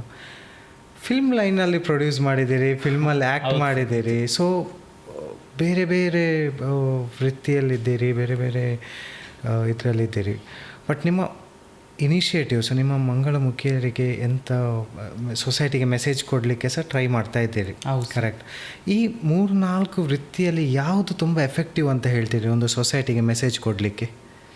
ಅಂದರೆ ಮೆಸೇಜ್ ಕೊಡುವಂಥ ಸಮಾಜದಲ್ಲಿ ತುತ್ತಲ್ಲಿ ಇನ್ನೊಂದು ತುತ್ತು ಹಂಚಿ ತಿನ್ನಬೇಕು, ಆ ಥರ ನನ್ನ ಜೀವನ. ಹೇಗೆಂದರೆ ನನ್ನ 4 ರಿಕ್ಷೆಗಳು ಇದ್ದಾವೆ ನಿಜ. ಆ ಬಂದಿರುವಂಥದ್ದು ದಿನಕ್ಕೆ 200 ನಾವು ಕಲೆಕ್ಷನ್ ಮಾಡ್ತೀವಿ. ಅವ್ರ ಡ್ರೈವರ್ಗಳು ನಿಮಗೆ 200 ರೂಪೀಸ್ ಕೊಡ್ತಾರೆ. ಕಲೆಕ್ಷನ್ ದಿನಕ್ಕೆ ಇಷ್ಟು ಕಲೆಕ್ಷನ್ ಅಂತ ಮಾಡ್ತೀವಲ್ಲ, ಆ ಹಣನೆಲ್ಲ ಸೇವ್ ಮಾಡಿಡ್ತೇನೆ ನಾನು. ಸೇವೆ ಮಾಡಿಟ್ಟು ಮತ್ತು ನಾನು ಆಶ್ರಮದವರಿಗೆ ತಿಂಗಳ ಊಟದ ವ್ಯವಸ್ಥೆ ಎಲ್ಲ ಮಾಡ್ತೀವಿ ಅದೇ ಹಣದಿಂದನೇ. ಮತ್ತು ನಾನು ಜಿಮ್ ಟ್ರೈನರ್ ಆಗಬೇಕಾದ್ರೆ ನನಗೆ ಜಿಮ್ಮಲ್ಲಿ ತುಂಬ ಜಿಮ್ಮಿಗೆ ಹೇಗೆ ಆಸಕ್ತಿ? ಹಾಂ ಸರ್, ಅಂದರೆ ಒಂದಿನ ನಾನು ಜಿಮ್ಮಿಗೆ ಹೋಗ್ತಿದ್ದೀನಿ. ನಾನು ಮಂಗಳಮುಖಿ ಅಂತೇಳಿ 2 ಜಿಮ್ಮಲ್ಲಿ ರಿಜೆಕ್ಟ್ ಆಗಿದೆ, ನಾನು ಕರ್ಕೊಳ್ಳಿಲ್ಲ. ಮತ್ತು ಅಲ್ಲೆಲ್ಲ ಮೇಲಿಂದ ಕೆಳಗಡೆ ನೋಡಿ ಮತ್ತೆ ನಾಳೆ ಬನ್ನಿ ಅಂತ ಹೇಳಿ ಕಳಿಸಿದ್ರು. ಯಾಕಂದರೆ ನಾನು ಕಲೆಕ್ಷನ್ಗೆ ಹೋಗಿದ್ದೀನ ಅಂತ ತಿಳ್ಕೊಂಡಿದ್ದೀನಿ ಆ ಥರ. ಇಲ್ಲ ಹೋಗಿ ಅಂತ ಹೇಳಿ ಕಳಿಸಿದ್ರು. ನಾನು ಇದೇನಪ್ಪ, ನಾನು ಜಿಮ್ಮಿಗೆ ವರ್ಕೌಟ್ ಮಾಡಲಿಕ್ಕೆ ಬಂದರೆ ಇವರೇನು ನಾಳೆ ಬನ್ನಿ ನಾಡ್ದೆ ಬನ್ನಿ ಅಂತ ಹೇಳಿ ಕಳಿಸ್ತಾರಲ್ಲ ಅಂತೇಳಿ ಹೇಳಿದಾಗ ನಾನು ಗರಡಿ ಎಕ್ಸೆಲ್ ಜಿಮ್ಮಿಗೆ ಸೇರಿದೆ. ಸುಜಿತ್ ಅವರು ಅಂತ ಹೇಳಿ ಮಂಗಳೂರಲ್ಲಿ ಗರುಡ ಎಕ್ಸೆಲ್ ಜಿಮ್ ಅವರಿಗೆ ನಾನು ಸುಜಿತ್ ಅವರಿಗೆ ನಾನು ಥ್ಯಾಂಕ್ಸ್ ಹೇಳಲಿಕ್ಕೆ ಇಷ್ಟಪಡ್ತೇನೆ. ತುಂಬಾ ಖುಷಿ ಆಗುತ್ತೆ. ನಮ್ಮ ಸಮುದಾಯದವರಿಗೆ ಇಲ್ಲಿ ವರ್ಕೌಟ್ ಮಾಡಿ ಅಂತೇಳಿ ನನಗೆ ಯಾವುದೋ ಹಣನೂ ತಗೊಳ್ಳಿಲ್ಲ. ತುಂಬಾ ಇವತ್ತಿನಿಗೂ ನನಗೆ ಯಾವುದೋ ಹಣ ತಗೊಳ್ಳಿಲ್ಲ. ಅವರು ನೀನು ವರ್ಕೌಟ್ ಮಾಡಬೇಕಮ್ಮ, ನಿಮ್ಮ ಸಮುದಾಯದವರು ಮುಂದೆ ಬರಬೇಕಂತ ಹೇಳಿ ತುಂಬಾ ನಮಗೆ ಹೇಳ್ತಾ ಇದ್ರೆ ತುಂಬಾ ಖುಷಿ ಆಗುತ್ತೆ. ಅವರು ಇಂಥ ವ್ಯಕ್ತಿಗಳು ಎಲ್ಲ ಕಡೆಯೂ ಇರಲಿ ಅಂತ ನಾನು ದೇವ್ರ ಹತ್ರ ಆಸೆ ಮಾಡ್ತೇನೆ. ಮತ್ತು ಆಮೆಂಟಲ್ಲಿ ಅಲ್ಲೇ ಜಿಮ್ಮಲ್ಲಿ ನಾನು ವರ್ಕೌಟ್ ಮಾಡ್ತಾಯಿದ್ದು ನಾನು ಕಲ್ತ್ಕೊಂಡೆ ಎಲ್ಲ. ಮತ್ತು ನಾನು ಈಗ ಪರ್ಸ್ನಲ್ ಟ್ರೈನರ್ ಆಗಿ ಕೂಡ ಮಾಡ್ತಿದ್ದೀನಿ. ಎಷ್ಟು ಜನರಿಗೆ ಟ್ರೈನ್ ಮಾಡ್ತಾ ಇದ್ದೀರಿ? ಅಂದರೆ 6 ರಿಂದ 7 ಜನ ಇದ್ದಾರೆ. ಲೇಡೀಸ್ಗೆ ಹೇಳ್ಕೊಡ್ತೇವೆ. ಅಂದರೆ ಡ್ಯೂಟಿಯಿಂದ ಮತ್ತು ಕೆಲಸದಿಂದ ಬಂದಿರುವಂಥ ಹೆಣ್ಮಕ್ಳಿಗೆಲ್ಲ ಹೇಳ್ಕೊಡ್ತೀವಿ. ಮತ್ತು ಆಮೆಂಟಲ್ಲಿ ನನಗೆ ಭಾರತದ ಮೊಟ್ಟ ಮೊದಲ ಜಿಮ್ ಟ್ರೈನರ್ ಒಂದು ಮಂಗಳಮುಖಿ ಅನ್ನೋದು ಕೇಳೋದಕ್ಕೆ ಒಂದು ಖುಷಿ ಆಗುತ್ತೆ ನನಗೂ. ನಮ್ಮ ಸಮುದಾಯದವರು ಹೀಗೆ ಮುಂದೆ ಬರಲಿ ಅಂತಲೇ ಹೇಳಲಿಕ್ಕೆ ಇಷ್ಟಪಡ್ತೇನೆ. ಮತ್ತು ನಾನೊಂದು ಸಿನಿಮಾದಲ್ಲಿ ಆಸಕ್ತಿ ಜಾಸ್ತಿ, ಆ್ಯಕ್ಟಿಂಗ್ ಮಾಡಬೇಕು, ಮೂವಿಯಲ್ಲಿ ಏನಾದರೂ ಮಾಡಬೇಕು, ಏನಾದರೂ ಸಾಧನೆ ಮಾಡಬೇಕು ಅಂತೇಳಿ ನನಗೆ ಹಂಬಲ ಜಾಸ್ತಿ. ಅಂದರೆ ಏನೋ ಒಂದು ಹೊಸದನ್ನು ಕಲಿಬೇಕು, ಅದನ್ನು ನೋಡಬೇಕು, ಕಲಿಬೇಕು ಅನ್ನೋದು ಜಾಸ್ತಿ ನನಗೂ ಹುಚ್ಚು ಅಂತ ಹೇಳ್ತಾರೆ, ಏನಂತ ಗೊತ್ತಿಲ್ಲ. ಮುಂಚೆಯಿಂದ ಅಷ್ಟೇ. ಯಾವುದೋ ಒಂದು ವಸ್ತು ಆಗಲಿ ಅದರ ಬಗ್ಗೆ ತಿಳ್ಕೊಳ್ಳೋವರೆಗೆ ನನಗೆ ಸಮಾಧಾನ ಆಗಲ್ಲ. ಹಾಗಾಗಿ ನಾನು ಮೂವಿಯಲ್ಲಿ ಕೂಡ ಆ್ಯಕ್ಟಿಂಗ್ ಮಾಡಿದೆ. ಮತ್ತು ನಮ್ಮ ಸಮುದಾಯಕ್ಕೋಸ್ಕರ ಪ್ರೊಡಕ್ಷನ್ಸ್ ಮಾಡಿದ್ದೀರಿ ಅಂತ ಕೇಳಿ. ಹೌದು ಸರ್, ನಿಜ. ನಾನು 1 ರೂಪಾಯಿನ ಕಲೆಕ್ಷನ್ ಮಾಡಿರೋ ದುಡ್ಡಿಂದೆಲ್ಲ ಸೇವ್ ಮಾಡಿಟ್ಟಿದ್ದು. ಯಾಕಂದರೆ ಆ ಶಿವಲೀಲಾ ಅನ್ನೋ ಕನ್ನಡ ಮೂವಿ ಬರ್ತಾ ಇದೆ, ಈಗ ನೆಕ್ಸ್ಟ್ ಮಂತಲ್ಲಿ ರಿಲೀಸ್ ಆಗ್ಬೋದು. ಈಗ ನೆಕ್ಸ್ಟ್ ಡಿಸೆಂಬರ್ ರಿಲೀಸ್ ಆಗುತ್ತೆ. ಆಮೇಲೆ ನಮಗೋಸ್ಕರ ಮಾಡ್ತಾ ಇದ್ದಾರಲ್ಲ ಮೂವಿ ಅಂತೇಳಿ ನಾನು 1 ರೂಪಾಯಿನ ಕಲೆಕ್ಷನ್ ಮಾಡಿರೋ ದುಡ್ಡಿಂದ ನಾನು ಅದಕ್ಕೆ ಪ್ರೊಡ್ಯೂಸರ್ ಹತ್ರ ಕೊಟ್ಟಾಗ ನೋಡಮ್ಮ, ನೀವೊಂದು ಭಾರತದ ಮೊಟ್ಟ ಮೊದಲ ಲೈನ್ ಪ್ರೊಡ್ಯೂಸರ್, ಯಾಕಂದ್ರೆ ನಿಮ್ಮ ಸಮುದಾಯದಲ್ಲಿ ಯಾರು ಪ್ರೊಡ್ಯೂಸರ್ ಆಗಿಲ್ಲ, ಲೈನ್ ಪ್ರೊಡ್ಯೂಸರ್ ಆಗಿಲ್ಲ ಅಂತೇಳಿ ಅವರೊಂದು ನಮಗೆ ಇದು ಕೊಟ್ಟರು, ಲೈನ್ ಪ್ರೊಡ್ಯೂಸರ್ ಆಗಿ ಅಂತ ಹೇಳಿಕೊಟ್ರು. ಯಾಕಂದರೆ ನಾವು 1 ರೂಪಾಯಿ ಹಣದ ಸೇವ್ ಮಾಡಿ ಕೊಟ್ಟಿರುವಂಥದ್ದಿಂದ ಅದೊಂದು ಪೋಸ್ಟ್ ಕೊಟ್ಟರು ನಮಗೆ. ಆ ಜವಾಬ್ದಾರಿನ ನಾನು ಇವಾಗಲೂ ನಿಭಾಯಿಸ್ತಾ ಇದ್ದೀನಿ. ಮತ್ತೆ ಒಂದು JCI ಮೆಂಬರ್ ಆಗಿ ವರ್ಕ್ ಮಾಡ್ತಾ ಇದ್ದೀನಿ. ಬ್ಯಾಂಗ್ಳೂರಲ್ಲಿ ಮೊಟ್ಟ ಮೊದಲ JCI ಮೆಂಬರ್ ಆಗಿ ವರ್ಕ್ ಮಾಡ್ತಾ ಇದ್ದೀನಿ. ಒಂದು ಖುಷಿ ಆಗುತ್ತೆ. ಮತ್ತು ಮಂಗಳಮುಖಿ ಸಮುದಾಯಕ್ಕೆ ಜಿಲ್ಲಾ ಅಂದರೆ ನಮ್ಮ ದಕ್ಷಿಣ ಕನ್ನಡ ಮಂಗಳೂರು ಭಾಗದಲ್ಲಿ ನಾನು ಜಿಲ್ಲಾಧ್ಯಕ್ಷ ಆಗಿದ್ದೀನಿ, ಮಂಗಳಮುಖಿ ಜಿಲ್ಲಾಧ್ಯಕ್ಷ ಆಗಿದ್ದೀನಿ. ಒಂದು ಖುಷಿ ಆಗುತ್ತೆ. ನಮ್ಮ ಸಮುದಾಯದವರು ಹೀಗೆ ಮುಂದೆ ಬರಲಿ. ಮತ್ತು ಎಷ್ಟೋ ಪ್ರಶಸ್ತಿಗಳೆಲ್ಲ ಕರೆದು ಕೊಟ್ಟಿದ್ದಾರೆ, ತುಂಬಾ ಖುಷಿಯಾಗುತ್ತೆ. ಹೀಗಾಗಿ ನಮ್ಮ ಸಮುದಾಯದವರು ಎಲ್ಲರೂ ಮುಂದೆ ಬರಬೇಕು. ಅಂದರೆ ಬೇರೆ ಒಂದು ಜೀವನ ಅಲ್ಲ, ಭಿಕ್ಷಾಟನೆ ಒಂದು ಲೈಂಗಿಕ ವೃತ್ತಿ, ಒಂದು ಜೀವನ ಅಲ್ಲ. ಎಲ್ಲರೂ ಕೂಡ ಈಗ ಮುಂದೆ ಒಂದು ಎಲ್ಲ ಮುಖ್ಯವಾಹಿನಿಗೆ ಬರಬೇಕಂತೇಳಿ ಎಲ್ಲರ ಹತ್ರ ಬೇಡ್ಕೊಳ್ತೇನೆ. ಮತ್ತು ನಮ್ಮ ಸಮುದಾಯದವರಿಗೆ ಮೂಲಭೂತ ಸೌಕರ್ಯಗಳು ಸಿಗೋದು ತುಂಬ ಕಡಿಮೆ ತುಂಬ ಅಪರೂಪ. ಅಂಥದ್ದು ಮೂಲಭೂತ ಸೌಕರ್ಯಗಳು ಸರ್ಕಾರ ಕೊಡಬೇಕು, ಮುಂದೆ ಬರಬೇಕು. ಬರೀ 1% ರಿಸರ್ವೇಷನ್ ಕೊಡಬಾರ್ದು. ಇನ್ನೂ ಜಾಸ್ತಿ ರಿಸರ್ವೇಷನ್ ಕೊಟ್ಟರೆ ನಮ್ಮವರು ಎಲ್ಲರೂ ಕೆಲಸಕ್ಕೆ ಬರ್ತಾರೆ, ಎಲ್ಲರೂ ಕೆಲಸಕ್ಕೆ ಸೇರ್ತಾರೆ ಅಂತ ಹೇಳಲಿಕ್ಕೆ ಇಷ್ಟಪಡ್ತೇನೆ. ಸೊ ಈಗ ಮೂವಿ ಲೈನಲ್ಲಿ ಯಾವ ಟೈಪ್ ಕ್ಯಾರೆಕ್ಟರ್ ಸಾಧಾರಣ, ಅಂದರೆ ಯಾವ ಟೈಪಲ್ಲಿ ಆ್ಯಕ್ಟಿಂಗ್, ಯಾವ ಟೈಪ್ ಕ್ಯಾರೆಕ್ಟರ್ ಸಾಧಾರಣ ಮಂಗಳಮುಖಿಯರು ಮಾಡ್ಬೋದು, ಮತ್ತು ಹಾಗೆ ಮಾಡಿದ್ರಿಂದ ನಿಮ್ಮ ಫೈನಲ್ ಜನರಿಗೆ ನೀವು ಎಂಥ ಮೆಸೇಜ್ ಕೊಡ್ಬೋದು? ಹೌದು ಸರ್, ಅಂದರೆ ಈಗ ಮೂವಿಯಲ್ಲಿ ನೋಡಬೇಕಾದ್ರೆ ನಮ್ಮ ಕೆಲವೊಬ್ರಿಗೆ ಏನಂತ ಅಂದ್ಕೊಂಡ್ಬಿಟ್ಟಿದ್ದಾರೆ, ಡೈರೆಕ್ಟರ್ ಆಗಿರ್ಬೋದು, ಪ್ರೊಡ್ಯೂಸರ್ ಆಗಿದ್ರೆ ಇವ್ರು ಮೂವಿಯಲ್ಲಿ ಮಾಡಿಕೊಂಡ್ರೆ ಒಂದು ದೇವರ ಪಾತ್ರ ಕೊಡಬೇಕು, ಇಲ್ಲಾಂದರೆ ಅಂದರೆ ಉಗ್ರ ರೂಪದ ಪಾತ್ರ ಕೊಡಬೇಕು, ಈ ಥರ ಮೈಂಡಲ್ಲಿದೆ. ನಮ್ಮ ಸಮುದಾಯದ ಹತ್ರ ಪ್ರತಿಯೊಬ್ಬರ ಹತ್ರ ಒಂದೊಂದು ಕಲೆ ಇದೆ. ಆ ಕಲೆನ ಹೊರಗಡೆ ತರೋ ಜವಾಬ್ದಾರಿ ಎಲ್ಲರದ್ದು, ನಿಮ್ಮವ್ರದ್ದು, ಎಲ್ಲರದ್ದಾಗಿರುತ್ತೆ. ಆ ಮೆಂಟಲ್ಲಿ ನಮಗೆ ಈ ಪಾತ್ರ ಮಾತ್ರ ಸೀಮಿತ ಮಾಡಬೇಡಿ, ನೀವು ಯಾವ ಪಾತ್ರ ಕೊಟ್ಟರು ನಾವು ನಿಭಾಯಿಸಲಿಕ್ಕೆ ನಾವು ರೆಡಿ ಇದ್ದೇವೆ. ಈಗ ನೋಡಿರ್ತಾರೆ ಎಷ್ಟೋ ಮೂವಿಯಲ್ಲೆಲ್ಲ ನಮ್ಮ ಪಾತ್ರಗಳು, ನಮ್ಮ ಟ್ರಾನ್ಸ್ಜೆಂಡರ್ ಪಾತ್ರಗಳನ್ನೆಲ್ಲ ಗಂಡು ಮಕ್ಕಳಿಗೆ ಕೊಟ್ಟಿದ್ದಾರೆ, ವೇಷ ಹಾಕ್ತಾರೆ, ಹುಡುಗಿರು ವೇಷ ಹಾಕಿ ಎಷ್ಟೋ ಪಾತ್ರಗಳೆಲ್ಲ ಮಾಡಿಸ್ತಾ ಇದ್ದಾರೆ. ಅದ್ಯಾಕೆ ಮಾಡಿಸ್ಬೇಕು? ನಮ್ಮಲ್ಲಿ ಎಷ್ಟೋ ಒಂದು ಕಲಾವಿದರಿದ್ದಾರೆ, ನಮ್ಮ ಅವಕಾಶಗಳು ನಮ್ಮ ಸಮುದಾಯಕ್ಕೆ ಕೊಡಿ. ಮತ್ತು ಅವರಿಗೆ ಗಂಡು ಮಕ್ಕಳಿಗೆಲ್ಲ ವೇಷ ಹಾಕಿ ಡಾಕ್ಟರೇಟ್ ಪದವಿ ಮತ್ತು ತುಂಬ ಪ್ರಶಸ್ತಿಗಳು, ಹಲವಾರು ಪ್ರಶಸ್ತಿಗಳು ಬಂದಿದ್ದಾವೆ. ಯಾಕಂದರೆ ಅವ್ರು ಆ್ಯಕ್ಟಿಂಗ್ ಮಾಡಿದರೆ ನಿಜ ಅವರಿಗೆ ಒಂದು ಸಿಗಬೇಕು. ಅದೇ ಪಾತ್ರಗಳು ನಮ್ಮ ಸಮುದಾಯದವರಿಗೆ ಕೊಡಿ, ನಾವು ಕೂಡ ನಮಗೂ ಕೆಲಸ ಕೊಟ್ಟಂಗಾಗುತ್ತೆ, ನಾವು ಒಂದು ಮನೆ ಜವಾಬ್ದಾರಿ ಒಂದು ನೋಡ್ಕೊಂಡಂಗಾಗುತ್ತೆ ಅಂತ ಹೇಳಲಿಕ್ಕೆ ಇಷ್ಟಪಡ್ತೇನೆ. ಪ್ರತಿಯೊಂದು ನಮ್ಮ ಅವಕಾಶಗಳು ನಮಗೆ ಕೊಡಿ ಅಂತ ಹೇಳಲಿಕ್ಕೆ ಇಷ್ಟಪಡ್ತೇನೆ. ಮತ್ತು ಒಂದು ಎಲ್ಲ ಇಂಥ ಕ್ಯಾರೆಕ್ಟ್ರಿಗಂತ ಶೂಟ್ ಮಾಡಬೇಡಿ, ನಾವು ಎಲ್ಲನೂ ಪ್ರತಿಯೊಂದು ನೀವು ಯಾವ ಕ್ಯಾರೆಕ್ಟ್ರ್ ಕೊಡ್ತೀರಾ, ಯಾವ ಆ್ಯಕ್ಟಿಂಗ್ ಕೊಡ್ತೀರಾ, ನಾವು ಎಲ್ಲನೂ ಆ್ಯಕ್ಟಿಂಗ್ ಮಾಡಲಿಕ್ಕೆ ರೆಡಿ ಇದ್ದೇವೆ. ಓಕೆ. ಸೊ ಇನ್ನೊಂದು, ನೀವು ಸಂಚಾರಿ ವಿಜಯ್ ನಾನು ಅವನಲ್ಲ ಅವಳು ಅಂತ ಒಂದು ಟಾಪಿಕ್ ತೆಗೆದ್ರಿ. ಸೊ ನಾನು ಸಹ ಅದು ಫಿಲ್ಮ್ ನೋಡಿದ್ದೇನೆ. ಬಟ್ ಅನ್ಫಾರ್ಚುನೇಟ್ಲಿ ಸಂಚಾರಿ ವಿಜಯ್ ಅವರು ತೀರ್ಕೊಂಡ್ರು ಒಂದು ಬೈಕ್ ಆ್ಯಕ್ಸಿಡೆಂಟಲ್ಲಿ ಕೆಲವು ವರ್ಷಗಳ ಹಿಂದೆ. ಒಂದು ಟ್ರಾನ್ಸ್ಜೆಂಡರ್ ಅವರ ಮನಸ್ಥಿತಿ ಹೇಗೆ ಇರ್ತದೆ, ದೇಹದಲ್ಲಿ ಬದಲಾವಣೆ ಹೇಗೆ ಬರ್ತದೆ, ಮತ್ತು ಅವರದ್ದು ಸಮಾಜ ಹೇಗೆ ಫೇಸ್ ಮಾಡ್ತಾರೆ, ಅಲ್ಲಿಂದ ನಿಮ್ಮ ಕಮ್ಯುನಿಟಿ ಹೇಗೆ ವರ್ಕ್ ಆಗ್ತದೆ, ಎಲ್ಲ ಅದ್ಭುತವಾಗಿ ತೋರಿಸಿದ್ದಾರೆ ಆ ಫಿಲ್ಮಲ್ಲಿ. ನನಗೆ ಅದರ ಬಗ್ಗೆ ಒಂದು ನಾಲೆಜ್ ಬಂದದ್ದೇ ಫಿಲ್ಮಿಂದ. ಸೊ ಅದಕ್ಕೋಸ್ಕರ ಪ್ರಾಬ್ಲಿ ಫಿಲ್ಮ್ ಇಂಡಸ್ಟ್ರಿ ಸಹ ಎಷ್ಟು ಸ್ಟ್ರಾಂಗ್ ಅಂತ ಹೇಳಿ ಜನರನ್ನು ರೀಚ್ ಮಾಡಲಿಕ್ಕೆ ಒಂದು ಒಳ್ಳೆ ಒಂದು ಸಹಕಾರ ಸಿಗ್ತದೆ, ಒಳ್ಳೆ ಒಂದು ಮೀಡಿಯಮ್ ಅಂತ ನಾನು ಸಹ ಎಣಿಸ್ತೇನೆ. ಸೊ ನೀವು ಫಿಲ್ಮ್ ಪ್ರೊಡಕ್ಷನಲ್ಲಿ ಬಂದಿದ್ದೀರಿ, ಸಕ್ಸಸ್ ಆಗಲಿ, ಇಂಥ ಇನ್ನೂ ಸಹ ಆಪರ್ಚುನಿಟಿ ಸಿಗಲಿ ಅಂತ ನಾನು ಹೇಳ್ತೇನೆ. Thank you sir. ಅಂದರೆ ಫಸ್ಟು ನಮ್ಮ ಸಮುದಾಯದವರು ಇವರು ಹೀಗೆ ಜೀವನ ಮಾಡ್ತಾರೆ, ಇವ್ರಿಗೆ ಹೀಗೆ ಹಾವಭಾವಗಳು ಚೇಂಜಸ್ ಆಗ್ತವೆ ಅಂಥೇಳಿ ಯಾರಿಗೂ ಗೊತ್ತಿರಲಿಲ್ಲ. ಸಂಚಾರಿ ವಿಜಯ್ ಅವರಿಗೆ ನಾನು ಫಸ್ಟು ಥ್ಯಾಂಕ್ಸ್ ಹೇಳಲಿಕ್ಕೆ ಇಷ್ಟಪಡ್ತೇನೆ. ಮತ್ತು ಅವರ ಆತ್ಮಕ್ಕೆ ಚಿರಶಾಂತಿ ಸಿಗಲಿ ಅಂತ ನಾನು ಬೇರೆಯವ್ರ ಹತ್ರ ಬೇಡ್ಕೊಳ್ತೇನೆ. ಏನಪ್ಪ ಅಂದರೆ ನಮ್ಮ ಸಮುದಾಯದವರು ಹೀಗೆ ಇರ್ತಾರೆ, ಹೀಗೆ ಇಲ್ಲ ಅಂತಂತೇಳಿ ಯಾರಿಗೂ ಗೊತ್ತಿಲ್ಲ, ಕಷ್ಟನೂ ಗೊತ್ತಿರಲಿಲ್ಲ. ಅದರಲ್ಲಿ ಕೆಲವೊಂದು ಪಾಯಿಂಟ್ಗಳೆಲ್ಲ ಹಾಕಿ ತೋರಿಸಿದ್ದಾರೆ, ನಮಗೆ ತುಂಬ ಖುಷಿ. ಇನ್ನು ಎಷ್ಟೋ ಪಾಯಿಂಟ್ಗಳೆಲ್ಲ ಮುಚ್ಚುಮರೆ ಆಗ್ತಾ ಇದ್ದಾವೆ. ನಮ್ಮ ಸಮುದಾಯದವರು ಯಾವ ಥರ ಕಷ್ಟ ಅನುಭವಿಸ್ತಿದ್ದಾರೆ, ಹೇಗೆ ಜೀವನ ಮಾಡ್ತಾ ಇದ್ದಾರೆ ಅಂತೇಳಿ ಅದರಲ್ಲಿ ಕೆಲವೊಂದು ಪಾಯಿಂಟ್ ಮಾತ್ರ ತೆಗೆದಿದ್ದಾರೆ. ತುಂಬಾ ಇಷ್ಟಕ್ಕೆ ಜನರಿಗೆ ಗೊತ್ತಾಗಿದೆ. ಇನ್ನೂ ಎಷ್ಟೋ ನಾವು ಯಾವ ಥರ ಜೀವನ ಮಾಡ್ತೀವಿ ಅಂತೇಳಿ ಇನ್ನೂ ಹೊರಗಡೆ ತಂದರೆ ಇನ್ನೂ ಸಮಾಜಕ್ಕೆ ಗೊತ್ತಾಗುತ್ತೆ. ಸಮಾಜದಲ್ಲಿ ನಮ್ಮನ್ನು ಕೂಡ ಗಂಡು ಮಕ್ಕಳು ಹೆಣ್ಮಕ್ಳು ನಾವು ಕೂಡ ಒಂದೇ ಅನ್ನೋ ಥರ ನೋಡ್ತಾರೆ ಅನ್ನೋದು ಕೇಳಲಿಕ್ಕೆ ಇಷ್ಟಪಡ್ತೇನೆ. ಪ್ರತಿಯೊಬ್ಬರಿಗೆ ಅವಕಾಶಗಳು ಕೊಡಿ. ನಮ್ಮ ಸಮುದಾಯದವರು ಹೆಚ್ಚು ಮೂವಿ ಬರಬೇಕು, ಅವರಿಗೋಸ್ಕರ ಅಂತ ಮೂವಿ ಬರಬೇಕು. ಯಾಕಂದರೆ ನಾವು ಕೂಡ ತಾಯಿ ಗರ್ಭದಿಂದ ಹುಟ್ಟಿದವರು, ನಮಗೂ ಇಲ್ಲಿ ಬದುಕಲಿಕ್ಕೆ ಹಕ್ಕಿದೆ, ನೆಲೆ ಇದೆ. ಸಂವಿಧಾನದಲ್ಲಿ ಕೂಡ ಒಂದು ಸ್ಥಾನಮಾನನಿದೆ, ನಾವು ಬದುಕಬೇಕಂತೇಳಿ, ಸಮಾನತೆ ಹಕ್ಕು ಕೊಡಬೇಕಂತೇಳಿ. ಪ್ರತಿಯೊಂದರಲ್ಲಿ ಕೂಡ ನಮ್ಮನ್ನು ಕೂಡ ಆ್ಯಕ್ಟಿಂಗ್ ತೊಗೊಳ್ಳಿ. ಪ್ರತಿಯೊಂದು ಚಾನಲ್ ಅವರಾಗಿರ್ಬೋದು, ಎಕ್ಸಾಂಪಲ್ ಈಗ ನನ್ನನ್ನೇ ತೊಗೊಳ್ಳಿ. ಈಗ ಎಷ್ಟೋ ಚಾನಲ್ ಅವರಿಗೆಲ್ಲ ನನಗೆ ಹೇಳಿದರು, ನೋಡಮ್ಮ ನೀವು ಕೂಡ ಮುಂದೆ ಬರಬೇಕಂತ ಎಷ್ಟೋ ಜನಗಳು ಹೇಳಿದರು. ತುಂಬಾ ಖುಷಿ ಆಗುತ್ತೆ. ಆದರೆ ಮುಂದೆ ತಾರೋ ಜವಾಬ್ದಾರಿ ಎಲ್ಲ ಒಂದು ಮೀಡಿಯಾದವರಿಗೆ, ಪತ್ರಿಕೋದ್ಯಮದವರಿಗೆ ಎಲ್ಲರಿಗಿರುತ್ತೆ. ಹಾಗಾಗಿ ಸಿನಿಮಾದವರಿಗೆ ಹೆಚ್ಚು ಮೂವಿದು ನಮ್ಮ ಸಮುದಾಯದವ್ರು ಬರಬೇಕು. ಆಗ ಮಾತ್ರ ನಾವು ಒಂದು ಅಭಿವೃದ್ಧಿ ಹೊಂದಕ್ಕಾಗುತ್ತೆ. ಸಮಾಜದಲ್ಲಿ ನಾವು ಕೂಡ ಒಂದು ಬದುಕಲಿಕ್ಕೆ ಆಗುತ್ತೆ ಅಂತ ನಾನು ಹೇಳಲಿಕ್ಕೆ ಇಷ್ಟಪಡ್ತೀನಿ ಸರ್.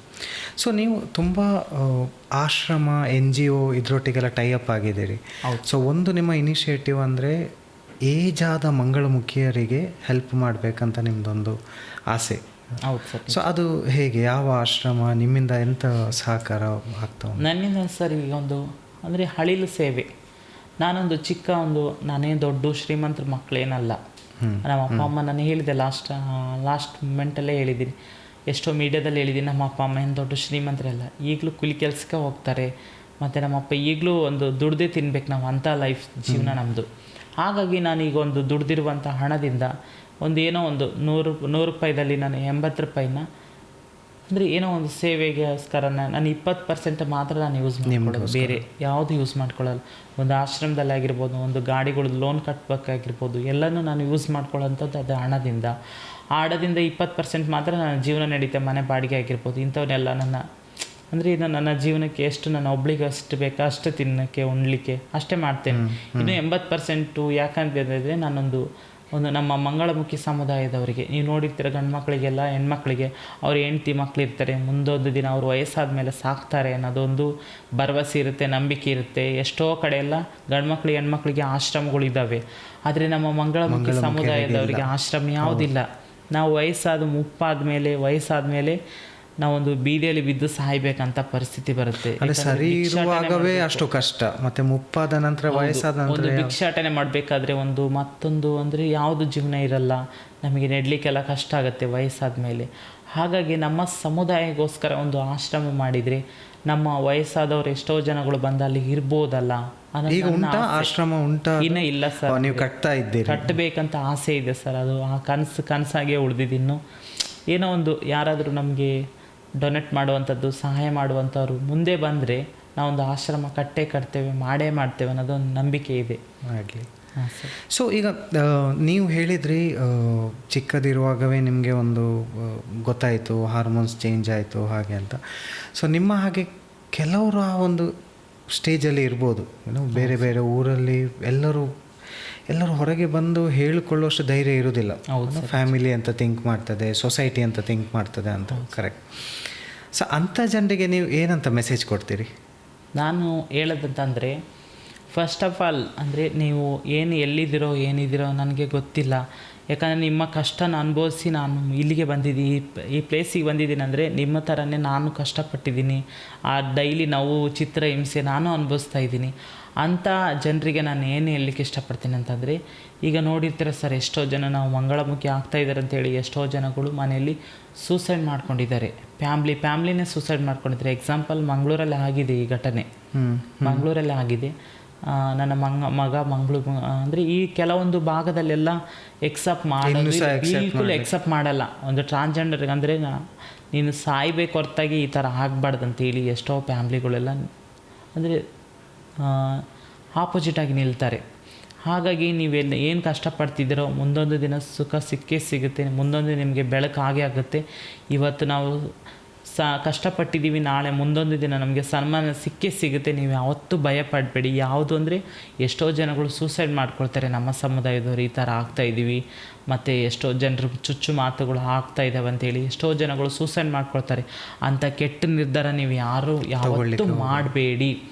ಮುಂದೊಂದು ನಿಮಗೆ ಒಂದು ಒಳ್ಳೆಯ ಅವಕಾಶ ಕೊಡ್ತಾನೆ ದೇವರು. ನಮ್ಮನ್ನು ಕತ್ಲಾದಮೇಲೆ ಹಗಲು ಬಂದೇ ಬರುತ್ತೆ. ಹಾಗೆ ನಮ್ಮ ಲೈಫಲ್ಲಿ ಈಗ ಕತ್ಲಿದೆ, ಮುಂದೊಂದು ದಿನ ನಮಗೂ ಒಂದು ಬೆಳಕಾಗೇ ಆಗುತ್ತೆ. ನೀವು ಕೂಡ ಯಾವತ್ತೂ ಆ ಥರ ಕೆಟ್ಟ ನಿರ್ಧಾರ ಪಡಬೇಡಿ. ನೀವು ಒಳ್ಳೆ ರೀತಿಯಿಂದಲೇ ಜೀವನ ಮಾಡಿ, ಏನೇ ಬಂದ್ರೂ ಎದುರಿಸಿ ನಿಲ್ಲಿ. ಹಾಗೆ ನಮ್ಮನ್ನು ಸಮಾಜದಲ್ಲಿ ಮುಂದೊಂದು ದಿನ ಎಕ್ಸೆಪ್ಟ್ ಮಾಡ್ತಾರೆ. ಬಟ್ ಲಾಸ್ಟ್ 10 ವರ್ಷದಲ್ಲಿ ಎಕ್ಸಾಂಪಲ್ ತೊಗೊಂಡ್ರೆ ಭಾರತ ದೇಶದಲ್ಲಿ ಭಾರತದಿಂದ ಹೊರಗೆ ನನಗೆ ಗೊತ್ತುಂಟು, ಅಂದರೆ ಅವರಿಗೆ ಆದಂಥ ಒಂದು ರೆಕಗ್ನಿಷನ್ ಎಲ್ಲ ಸಿಗ್ತದೆ. ಬಟ್ ಭಾರತದಲ್ಲಿ ಲಾಸ್ಟ್ 10 ವರ್ಷದಲ್ಲಿ ಚೇಂಜಸ್ ನೋಡಿದ್ದೀರಾ? ಹಾಂ ಸರ್, ತುಂಬ ಚೇಂಜಸ್ ಆಗಿದೆ. ಮುಂಚೆ ನಮ್ಮ ಸಮುದಾಯದವರು ಇವತ್ತು ನಿನ್ನೆ ಬಂದಿಲ್ಲ. ರಾಮಾಯಣದಲ್ಲಿ, ಮಹಾಭಾರತ, ಅದರಲ್ಲಿ ಎಲ್ಲದರಲ್ಲಿ ಬಂದಿದೆ. ನಮ್ಮ ಕಮ್ಯುನಿಟಿಯವರು ಇದ್ದಾರೆ, ಮೆಂಟಲ್ ಇದ್ದಾರೆ. ಆ ಮೆಂಟಲ್ಲಿ ಇರಬೇಕಾದ್ರೆ ಇವಾಗೆಲ್ಲ ನಾರ್ಮಲಾಗಿ ಕಾಮನಾಗಿ ಇದ್ದೇ ಇರ್ತಾರೆ. ಹಾಗಾಗಿ ಮುಂದೆ ನಮ್ಮ ಹಿರಿಯವರೆಲ್ಲ ಹೇಳ್ತಾಯಿದ್ರು, ನಮ್ಮ ಟ್ರಾನ್ಸ್ ಕಮ್ಯುನಿಟಿ ಅವರೆಲ್ಲ ಹೇಳ್ತಾಯಿದ್ರು, ಭಿಕ್ಷಾಟನೆಗೆ ಹೋಗಬೇಕಾದ್ರೆ ಎಷ್ಟೋ ಜನಗಳು ನಮ್ಮ ಮೇಲೆ ಊಟ ಮಾಡಿರೋಂಥ ಪ್ಲೇಟಲ್ಲಿರುವಂಥ ನೀರು ನಮಗೆ ಚೆಲ್ತಾಯಿದ್ರು, ಮತ್ತು ಮೊಟ್ಟೆಯಿಂದ ಹೊಡಿತಾಯಿದ್ರು, ಮತ್ತು ಅಂದರೆ ಸಗಣಿಯಿಂದ ನೀರೆಲ್ಲ ಹರಿಸ್ತಾಯಿದ್ರು, ತುಂಬ ಕೆಟ್ಟ ಪದಗಳಿಂದ ಬೈತಾಯಿದ್ರು. ನಮ್ಮನ್ನು ಊರಿಗೆಲ್ಲ ಬರಲಿಕ್ಕೆಲ್ಲ ಬಿಡ್ತಾನೇ ಇರ್ತಿರಲಿಲ್ಲ. ಅಂಥ ಪ್ರಪಂಚದಲ್ಲಿ ಈಗ ನಮ್ಮ ಬದಲಾವಣೆ ಕಾಣ್ತಾ ಇದೆ ಅಂತಂದರೆ ನಮ್ಮ ಸಮುದಾಯದವರು ಪಟ್ಟಿರುವಂಥ ಕಷ್ಟದಿಂದ, ಅವಮಾನದಿಂದ ಪ್ರತಿಯೊಬ್ಬರು ಕೇಳಬೇಕು, ನಮಗೂ ಹಕ್ಕಿದೆ ಅಂತೇಳಿ. ಪ್ರತಿಯೊಲ್ಲಿ ಸಾರ್ವಜನಿಕ ಪ್ಲೇಸಲ್ಲಿ ಆಗಲಿ ಎಲ್ಲ ಆಗಲಿ ಕೇಳಿ ಧೈರ್ಯವಾಗಿ ನಿಂತು ಮಾತಾಡಬೇಕು. ಎಷ್ಟೋ ಜನರುಗಳಿಗೆಲ್ಲ ಗೊತ್ತಿರಲ್ಲ, ನಮ್ಮ ಕಮ್ಯುನಿಟಿಯವರು ಹೀಗೆ ಇರ್ತಾರೆ, ಹೀಗೆ ಜೀವನ ಮಾಡ್ತಾರೆ ಅಂತೇಳಿ ಯಾರಿಗೂ ಗೊತ್ತಿರಲ್ಲ.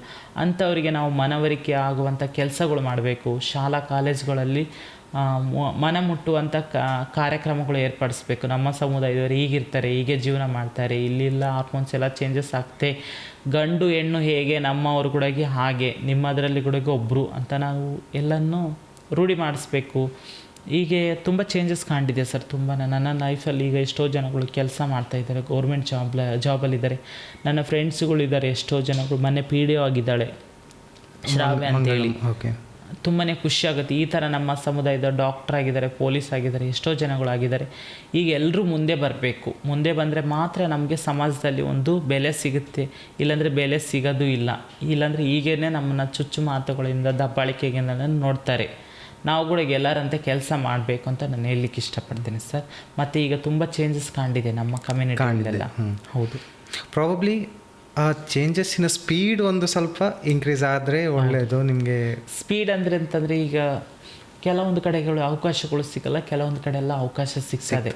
ಎಕ್ಸಾಂಪಲ್ ನನ್ನನ್ನು ತಗೊಳ್ಳಿ, ನಾನು ಎಷ್ಟೋ ಕಡೆ ಎಲ್ಲ ಮಾತಾಡ್ತಿರ್ತೀವಲ್ಲ ಮೀಡಿಯಾದಲ್ಲಿ ಆಗಿರ್ಬೋದು, ನೀವೊಂದು ಮಂಗಳಮುಖಿ ಒಂದು ಘಟನೆ ಫೋನ್ ಕಟ್ ಮಾಡಿದವರು ಇದ್ದಾರೆ, ನನಗೊಂದು ಆ್ಯಕ್ಟಿಂಗ್ ಮಾಡ್ಬೇಕು ಸರ್, ನಮಗೂ ಚಾನ್ಸ್ ಸಿಗಿ ಅಂತೇಳಿ ನಾವು ಎಷ್ಟೋ ಆಡಿಷನ್ಗಳಿಗೆಲ್ಲ ಕಾಲ್ ಮಾಡಿ ಕೇಳಬೇಕಾದ್ರೆ ಸಿಗಲ್ಲ, ಅವಕಾಶಗಳು ಸಿಗಲ್ಲ, ಅಯ್ಯೋ ನೀವು ಮಾಡ್ತೀರಾ ಅಂತ ನಕ್ಕೋರಿದ್ದಾರೆ, ತಮಾಷೆ ಮಾಡಿದವರಿದ್ದಾರೆ. ಈ ಥರ ಎಲ್ಲ ದೂರ ಆಗಬೇಕು ಫಸ್ಟು. ದೂರ ಆಗಿ ನಮಗೂ ಅವಕಾಶಗಳು ಕೊಟ್ಟರೆ ನಮ್ಮ ಕಲೆನ ಹೊರಗಡೆ ತರ್ತೀವಿ. ಇಲ್ಲಾಂದರೆ ಎಲೆ ಮಾರೆ ಕಾಯಿ ಥರ ನಾವು ಎಲೆಯಿಂದನೇ ಇರಬೇಕಾಗುತ್ತೆ, ಹೊರತಾಗಿ ಮುಂದೆ ಬರಲಿಕ್ಕೆ ಆಗಲ್ಲ. ಹಾಗಾಗಿ ನಿಮ್ಗೆ ಅವಕಾಶಗಳು ಸಿಗಬೇಕು. ಫಸ್ಟ್ ನಮಗೆ ಅವಕಾಶಗಳು ಕೊಡಿ, ಫಸ್ಟು ಕೊಟ್ಟು ನೋಡಿ, ನಾವು ನಿಮ್ಮಕ್ಕಿಂತ ಹೆಚ್ಚಾಗಿ ನಾವು ಬೆಳೆದು ತೋರಿಸ್ತೇವೆ. ಕರೆಕ್ಟ್. ಸೊ ಭವಿಷ್ಯದಲ್ಲಿ ಅನಿ ಮ್ಯಾಂಗ್ಳೂರ್ ಅವರಿಗೆ ಜನರು ನೆನಪಿಸ್ಕೊಳ್ಬೇಕಾದ್ರೆ ನಿಮ್ಮ ಹೋರಾಟ ನೆನಪಿಸ್ಕೊಳ್ಬೇಕಾ, ಧೈರ್ಯ ನೆನಪಿಸ್ಕೊಳ್ಬೇಕಾ, ಇಲ್ಲ ನೀವು ತೋರಿಸಿದ ದಯೆ ನೆನಪಿಸ್ಕೊಳ್ಬೇಕಾ? ಹೌದು ಸರ್, ಇವೆಲ್ಲ ಒಂದು ಧೈರ್ಯ ಆಗಿರ್ಬೋದು. ನೀವು ಹೇಳಿದ್ರಲ್ಲ ಸರ್, ಇದೆಲ್ಲ ಒಂದು ಕುಟುಂಬ ಥರ, ಒಂದ್ರ ಬಿಟ್ಟು ಒಂದಿಲ್ಲ ಆ ಥರ ವರ್ಡ್ಸ್ ಅವೆಲ್ಲ. ಅಂದರೆ ಪ್ರತಿಯೊಬ್ಬರಿಗೆ ನಾವು ಯಾರಾದರೂ ಫೇಸ್ ಮಾಡಬೇಕಾದ್ರೆ ಜನರ ಹತ್ರ ನಮಗೆ ಧೈರ್ಯ ಬೇಕು. ಫಸ್ಟಿಗೆ ಧೈರ್ಯ ಬೇಕು. ಮತ್ತು ಜನರೆಲ್ಲ ನಮ್ಮನ್ನು ಹೇಗೆ ಅಂತಂದ್ರೆ ನಾವು ಎಕ್ಸೆಪ್ಟ್ ಮಾಡ್ಕೊಳ್ತಾ ಇದ್ದಾರೆ ಅನ್ನೋದು, ನಾವು ಮನಸ್ಸಿಗೆ ಶಾಂತಿ ಬೇಕು, ಹೋರಾಟ ಬೇಕು. ಇವೆಲ್ಲ ಇದ್ದರೆ ಮಾತ್ರ ನಮ್ಮ ಸಮುದಾಯದವರು ಮುಂದೆ ಬರ್ತಾರೆ. ಇಲ್ಲಾಂದರೆ ನಮ್ಮನ್ನು ತುಳಿದಾಕ್ಬಿಡ್ತಾರೆ.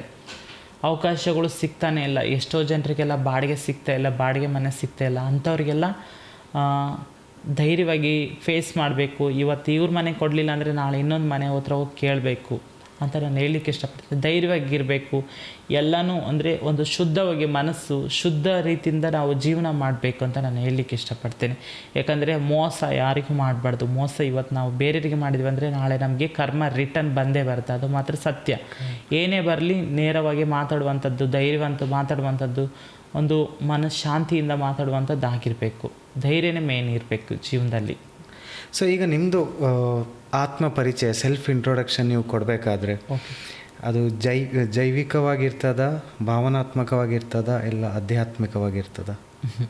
ನಾನು ಇಂಟ್ರೊಡಕ್ಷನ್ ಕೊಡಬೇಕಂದ್ರೆ ನಮ್ಮ ಸಮುದಾಯದವ್ರಿಗೆ ಮುಂದೆ ಇನ್ನೊಬ್ಬರಿಗೆ ಹೆಲ್ಪ್ ಆಗಲಿ, ಒಳ್ಳೆಯದಾಗಲಿ ಅಂತ ಹೇಳಲಿಕ್ಕೆ ಇಷ್ಟಪಡ್ತೇನೆ. ಮತ್ತು ನಾನು ಇನ್ನೊಂದು ಸರ್, ನೀವು ಹೇಳಿದ್ರಿ ಜೈವಿಕ ಆಗಿ, ಅದ್ರ ಬಗ್ಗೆ ಯಾವ ಥರ ಅಂದರೆ ಫಸ್ಟಿಗೆ ನಮ್ಮ ಮನಸ್ಸು ಶುದ್ಧ ಆಗಿರಬೇಕು, ಆತ್ಮವಿಶ್ವಾಸ ಮೊದಲು ಶುದ್ಧವಾಗಿರಬೇಕು. ಯಾಕಂದರೆ ನಾವೊಂದು ಕೆಟ್ಟವರು ಅಂತ ನಾನು ಬೆರಳು ಮಾಡಿ ತೋರಿಸಿ ಇನ್ನೊಬ್ಬರಿಗೆ ನಾವು ಅಂದರೆ ಭಾಷಣ ಮಾಡೋಂಥದ್ದು, ಇನ್ನೊಬ್ಬರಿಗೆ ಬೋಧನೆ ಮಾಡುವಂಥದ್ದು ಸುಳ್ಳು. ಅದು ನಾವು ಫಸ್ಟ್ ಕರೆಕ್ಟ್ ಆಗಬೇಕು. ಫಸ್ಟು ನಾವು ಕರೆಕ್ಟಾಗಿ ಸ್ಟ್ಯಾಂಡಾಗಿ ನಿಂತರೆ ಇನ್ನೊಬ್ಬರಿಗೆ ನಾವು ಹೇಳಲಿಕ್ಕೆ ಅವಕಾಶಗಳು ಸಿಗುತ್ತೆ. ಫಸ್ಟ್ ನಾವು ಸ್ಟ್ಯಾಂಡ್ ಆಗಿರಬೇಕು. ಕರೆಕ್ಟ್. ಸೊ ಈಗ ನೀವು ನಿಮ್ಮದೇ ಆದ ಆಟೋ ರಿಕ್ಷಾ ಉಂಟು, ನೀವು ಪ್ರಾಬ್ಲಿ ಡ್ರೈವರ್ಸಿಗೆ ಹೇಳಿರ್ಬೋದು ಮಂಗಳಮುಖಿಯರು ಏಜ್ ಆದವರು ಬಂದೆ ಫ್ರೀಯಲ್ಲಿ ಕೊಡಿ, ಇಲ್ಲ ಯಾರಾದರೂ ಪ್ರೆಗ್ನೆಂಟ್ ಲೇಡೀಸಿಗೆ ಕೊಡಿ ಅಂತ. ಸೊ ಒಬ್ಬರು ನಿಮ್ಮದೇ ಆಟೋ ಡ್ರೈವರ್ ನಿಮ್ಮದೇ ಆಟೋ ಹೋಗುವಾಗ ಒಂದು ಚಿಕ್ಕ ಹನಿ ಬಂದು ಆಟೋ ನಿಲ್ಲಿಸಿದರೆ ಅವರು, ನಿಮ್ಮ ಡ್ರೈವರ್ ಅವರನ್ನು ಹೇಗೆ ಟ್ರೀಟ್ ಮಾಡಬೇಕು ಅಂತ ನೀವು ಬಯಸ್ತೀರಿ? ನಾನು ಬಯಸೋದೇನಪ್ಪ ಅಂತಂದರೆ, ಯಾರು ಕಷ್ಟದಲ್ಲಿರ್ತಾರೆ ಅವರಿಗೆ ಹೆಲ್ಪ್ ಮಾಡಿ. ಯಾಕಂದರೆ ಇವತ್ತು ನಾವು ಹಣ ಇವತ್ತು ಗಳಿಸ್ಬೋದು, ನಾಳೆ ಗಳಿಸ್ಬೋದು. ಹಣ ಶಾಶ್ವತ ಅಲ್ಲ. ನಾವು ಜನರಿಗೆ ಕೊಟ್ಟಿರುವಂಥ ಪ್ರೀತಿ ವಿಶ್ವಾಸ ಆಗಿರ್ಬೋದು, ನಾವು ಒಂಥರ ದೇವರಿಗೆ ಅದೆಲ್ಲ ಸೇವೆ ಮಾಡ್ತಾಯಿದ್ರೆ ದೇವರಿಗೆ ನಾವು ಸಾಲ ಕೊಟ್ಟಂಗೆ. ಕರೆಕ್ಟ್. ಆ ಬಡ್ಡಿ, ಚಕ್ರ ಬಡ್ಡಿ ಮುಖಾಂತರ ನಮಗೆ ಲಾಭ ಕೊಡ್ತಾನೆ ದೇವರು. ಹಾಗಾಗಿ ನನ್ನ ರಿಕ್ಷಾದವರಿಗೆ ನಾನು ಹೇಳ್ತಾ ಇದ್ದೀನಿ, ಎಲ್ಲರಿಗೆ ಏನು ಹೇಳಪ್ಪ ಅಂತಂದರೆ, ಕಷ್ಟದವರಿಗೆ ಆಗಿರ್ಬೋದು, ಒಂದು ಏನಾದರೂ ಒಂದು ರೋಗದಿಂದ ಬಳಲ್ತಿರುವಂಥ ಜನರಿಗಾಗಿರ್ಬೋದು, ಮತ್ತು ಗರ್ಭಿಣಿ ಮಹಿಳೆಯರಿಗೆ, ಮತ್ತು ತುಂಬ ಸಮಸ್ಯೆ ಇರುತ್ತೆ. ಎಲ್ಲ ಕಡೆ ಎಲ್ಲ ಬೇರೆ ಬೇರೆ ಕಡೆ ಎಲ್ಲ ತುಂಬ ಸಮಸ್ಯೆಗಳಿರ್ತಾರೆ. ಅಂಥವ್ರಿಗೆ ಹೆಲ್ಪ್ ಮಾಡುವಂಥದ್ದು. ನಮ್ಮ ಮಂಗಳಮುಖಿಯರನ್ನು ನೋಡಿದ್ರೇ ರಿಕ್ಷಾಗಳು ಸ್ಟಾಪ್ ಮಾಡಲ್ಲ, ಬಸ್ಸುಗಳು ಸ್ಟಾಪ್ ಮಾಡಲ್ಲ, ಯಾವುದು ಸ್ಟಾಪ್ ಮಾಡಲ್ಲ. ಅಂಥದ್ದು ಫಸ್ಟು ನಿಲ್ಲಬೇಕು. ಯಾಕಂದರೆ ನಮ್ಮ ಸಮುದಾಯದಲ್ಲಿ ಒಳ್ಳೆಯವರಿದ್ದಾರೆ, ಕೆಟ್ಟವರಿದ್ದಾರೆ. ಎಲ್ಲರನ್ನ ಕೆಟ್ಟವ್ರ ಥರ ಮಾತ್ರ ನೋಡಬೇಡಿ. ಹಾಗಾಗಿ ನೀವು ಅಂದರೆ ನಾವು ಬಂದಿರುವಂಥ ದುಡ್ಡಿಂದ ನಾವು, ಏಕೆಂದರೆ ಅನಾಥಾಶ್ರಮ, ಯಾಕಂದರೆ ಅಷ್ಟೆಲ್ಲ ಹಣ ತಿನ್ನಲಿಕ್ಕೆ ಆಗಲ್ಲ ನಮಗೆ. ಬೇರೆ ಹಂಚಿ ತಿನ್ನೋ ಅಭ್ಯಾಸ ನನಗಿದೆ. ಯಾಕಂದರೆ ನನ್ನ ಅಪ್ಪ ಅಮ್ಮ ಹೇಳಿಕೊಟ್ಟಿರೋದು ಹಾಗೆ, ಏನೇ ಇರಲಿ ಹಂಚಿ ತಿನ್ನಬೇಕಂತ ಹೇಳಿದ್ರಲ್ಲ. ಹಾಗಾಗಿ ನಾನು ಅವರು ಒಂದು ತತ್ವ ಅಂದರೆ ಅವ್ರ ಮಾತುಗಳು ನಾನು ಈಗಲೂ ಅನ್ವಯಿಸ್ಕೊಂಡು ಹೋಗ್ತಾಯಿದ್ದೀನಿ ಜೀವನದಲ್ಲಿ. ಕರೆಕ್ಟ್. ಸೊ ಆಫ್ರಿಕಾದಲ್ಲಿ ಒಂದು ಪ್ರಾವರ್ಬ್ ಉಂಟು, ಒಂದು ಅದು ಎಂತ ಹೇಳ್ತಾರೆ ಅಂದರೆ, if you want to walk fast, walk alone. If you want to walk far, walk with others ಅನ್ನೋದು ಅರ್ಥ ಏನಂದರೆ, ನಿಮಗೆ ಫಾಸ್ಟಾಗಿ ಎಲ್ಲಿಯಾದ್ರೂ ಒಂದು ರೀಚ್ ಆಗಬೇಕಾದ್ರೆ ಒಬ್ಬರೇ ನಡೀರಿ. ಹೌದು. ಬಟ್ ನಿಮಗೆ ದೂರ ಎಲ್ಲಿಯಾದ್ರು ರೀಚ್ ಆಗಬೇಕಾದ್ರೆ ನಿಮ್ಮೊಟ್ಟಿಗೆ ಇರೋರನ್ನು ಕರ್ಕೊಂಡು ಒಟ್ಟಿಗೆ ನಡೀರಿ ಅಂತ. ಸೊ ಅವರದ್ದು ಈಗ ಇನಿಷಿಯೇಟಿವಲ್ಲಿ ಒಬ್ಬರೇ ನಡೀತಾ ಇದ್ದೀರಾ, ಫಾಸ್ಟ್ ಹೋಗ್ಬೇಕಂತ, ಇಲ್ಲ ನಿಮ್ಮೊಟ್ಟಿಗೆ ಸಪೋರ್ಟರ್ಸ್ ಇದ್ದಾರಾ, ದೂರ ಹೋಗ್ಬೇಕಂತ? ಅಂದರೆ ಸರ್ ಏನು ಗೊತ್ತಾ, ಈಗ ರಸ್ತೆ ಅಂದಮೇಲೆ ಕಲ್ಲು ಮುಳ್ಳುಗಳು ಸಹಜ. ಆ ಕಲ್ಲು ಮುಳ್ಳುಗಳನ್ನ ಸೈಡಿಗೆ ತಗ್ಸಿ ನಾವು ಮುಂದೆ ಹೋಗ್ತಿದ್ವಿ ಅಂದರೆ ನಮ್ಮವ್ರನ್ನ ಕರ್ಕೊಂಡು ಹೋಗ್ಬೇಕು ಮುಂದೆ. ಯಾಕಂದರೆ ಮುಂದೆ ಒಳ್ಳೆಯ ಮಾರ್ಗನೇ ಇದೆ ಅಂತ ನಮ್ಮ ಸಮುದಾಯದ ಏನೇ ಆಗಲಿ, ನನ್ನ ಪ್ರಶ್ನೆ ಆಗಲಿ ಏನೇ ಆಗಲಿ, ಪ್ರತಿಯೊಬ್ಬರಿಗೆ ವಾದ ಮಾಡಿ ಮಾತಾಡಿ ಮುಂದೆ ಬನ್ನಿ, ಸಮಾಜದಲ್ಲಿ ಮುಂದೆ ಬನ್ನಿ. ಈಗ ನಾನು ಒಬ್ಬಳೇ ಬೆಳೀತಾ ಇದ್ದೀನಿ ಅಂತಂದರೆ ನಾನು ಒಬ್ಬಳೇ ಬೆಳಿಬಾರ್ದು, ನಮ್ಮ ಸಮುದಾಯದವ್ರನ್ನ ಬೆಳೆಸ್ಬೇಕು. ಯಾಕಂದರೆ ನನ್ನಾಗಿ ಅವ್ರು ಕೂಡ ಕಷ್ಟಪಟ್ಟಿದ್ದಾರೆ, ಲೈಫಲ್ಲಿ ತುಂಬ ಕಷ್ಟಪಟ್ಟಿದ್ದಾರೆ. ಯಾಕಂದರೆ ನನಗಿವತ್ತು ಅವಕಾಶ ಸಿಕ್ಕಿದೆ, ಅವ್ರಿಗಿನ್ನೂ ಅವಕಾಶಗಳು ಸಿಕ್ಕಿಲ್ಲ.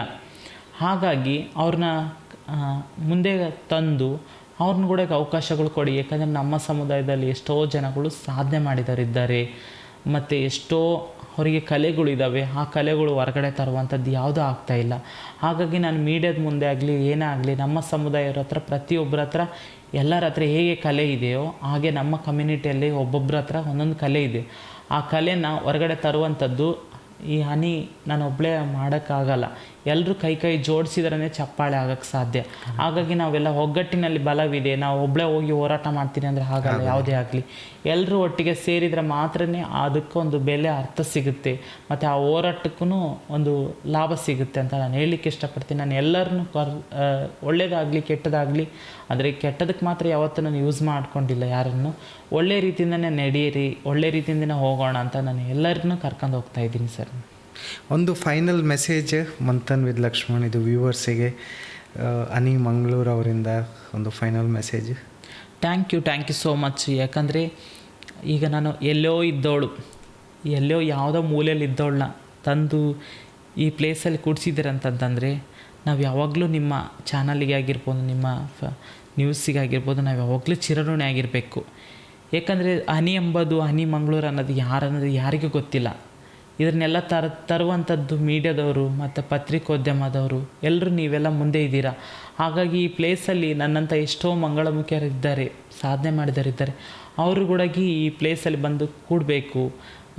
ಧನ್ಯವಾದಗಳು ಹೇಳಲಿಕ್ಕೆ ಇಷ್ಟಪಡ್ತೀನಿ. ತುಂಬಾ ಖುಷಿಯಾಗುತ್ತೆ. ಎಲ್ಲ ಸಮಾಜದಲ್ಲೆಲ್ಲ ಬದಲಾವಣೆ ಆಗ್ತಾಯಿದೆ, ನಮ್ಮನ್ನು ಕೂಡ ಎಲ್ಲರಂತೆ ಕಾಣ್ತಾ ಇದ್ದಾರೆ ಅಂತ ಹೇಳಲಿಕ್ಕೆ ಇಷ್ಟಪಡ್ತೀನಿ. Thank you so much sir. Thank you. So ನನ್ನ ಪಾಡ್ಕಾಸ್ಟ್ ಪ್ರಾಬ್ಲಿ ಇವತ್ತು ಸಾರ್ಥಕ ಆಯ್ತು ಅಂತ ಹೇಳ್ತೇನೆ ನನ್ನ ಟೀಮಿಗೆ. ಸೊ ನಿಮ್ಮ ಸ್ಟೋರಿ ಸಚ್ ಆನ್ ಇನ್ಸ್ಪಿರೇಷನ್. ಯಾಕೆಂದರೆ ಇಲ್ಲಿ ಕೂತ್ಕೊಂಡು ಕೇಳೋದು ಸುಲಭ ಇರ್ಬೋದು, ಬಟ್ ನೀವು ಪಟ್ಟಂಥ ಕಷ್ಟ, ನಿಮ್ಮ ಜರ್ನಿ ಪ್ರಾಬ್ಲಿ ಬೇರೆಯವರಿಗೆ ಪಾಠ ಆಗಲಿ. ಬೇರೆಯವರು ಸಾಮಾನ್ಯ ಜನರು ಸಹ ಟ್ರಾನ್ಸ್ಜೆಂಡರ್ಸ್ ಮಂಗಳಮುಖಿಯರಿಗೆ ಎಕ್ಸೆಪ್ಟ್ ಮಾಡಲಿ, ನಿಮ್ಮ ಇನಿಷಿಯೇಟಿವ್ಸ್ ಇನ್ನೂ ಬೆಳೀಲಿ. ನಾನು ಅಲ್ಲಿ ದೇವರಲ್ಲಿ ಪ್ರಾರ್ಥನೆ ಮಾಡ್ತೇನೆ ಅಂತ ಹೇಳ್ತಾ ಇವತ್ತಿನ ಪಾಡ್ಕಾಸ್ಟ್ ಮುಗಿಸ್ತೇನೆ. ವ್ಯೂವರ್ಸಿಗೆ ಸಹ ಥ್ಯಾಂಕ್ ಯು. ಇಂಥದ್ದೇ ಒಂದು ಇನ್ಸ್ಪಿರೇಷ್ನಲ್ ವ್ಯಕ್ತಿಯನ್ನು ನಾವು ಪ್ರತಿ ಸತಿ ಮೀಟ್ ಮಾಡ್ತೇವೆ. ಸೊ ನಿಮ್ಮ ಸಪೋರ್ಟ್ ಸಹ ಹೀಗೆ ಇರಲಿ. Thank you.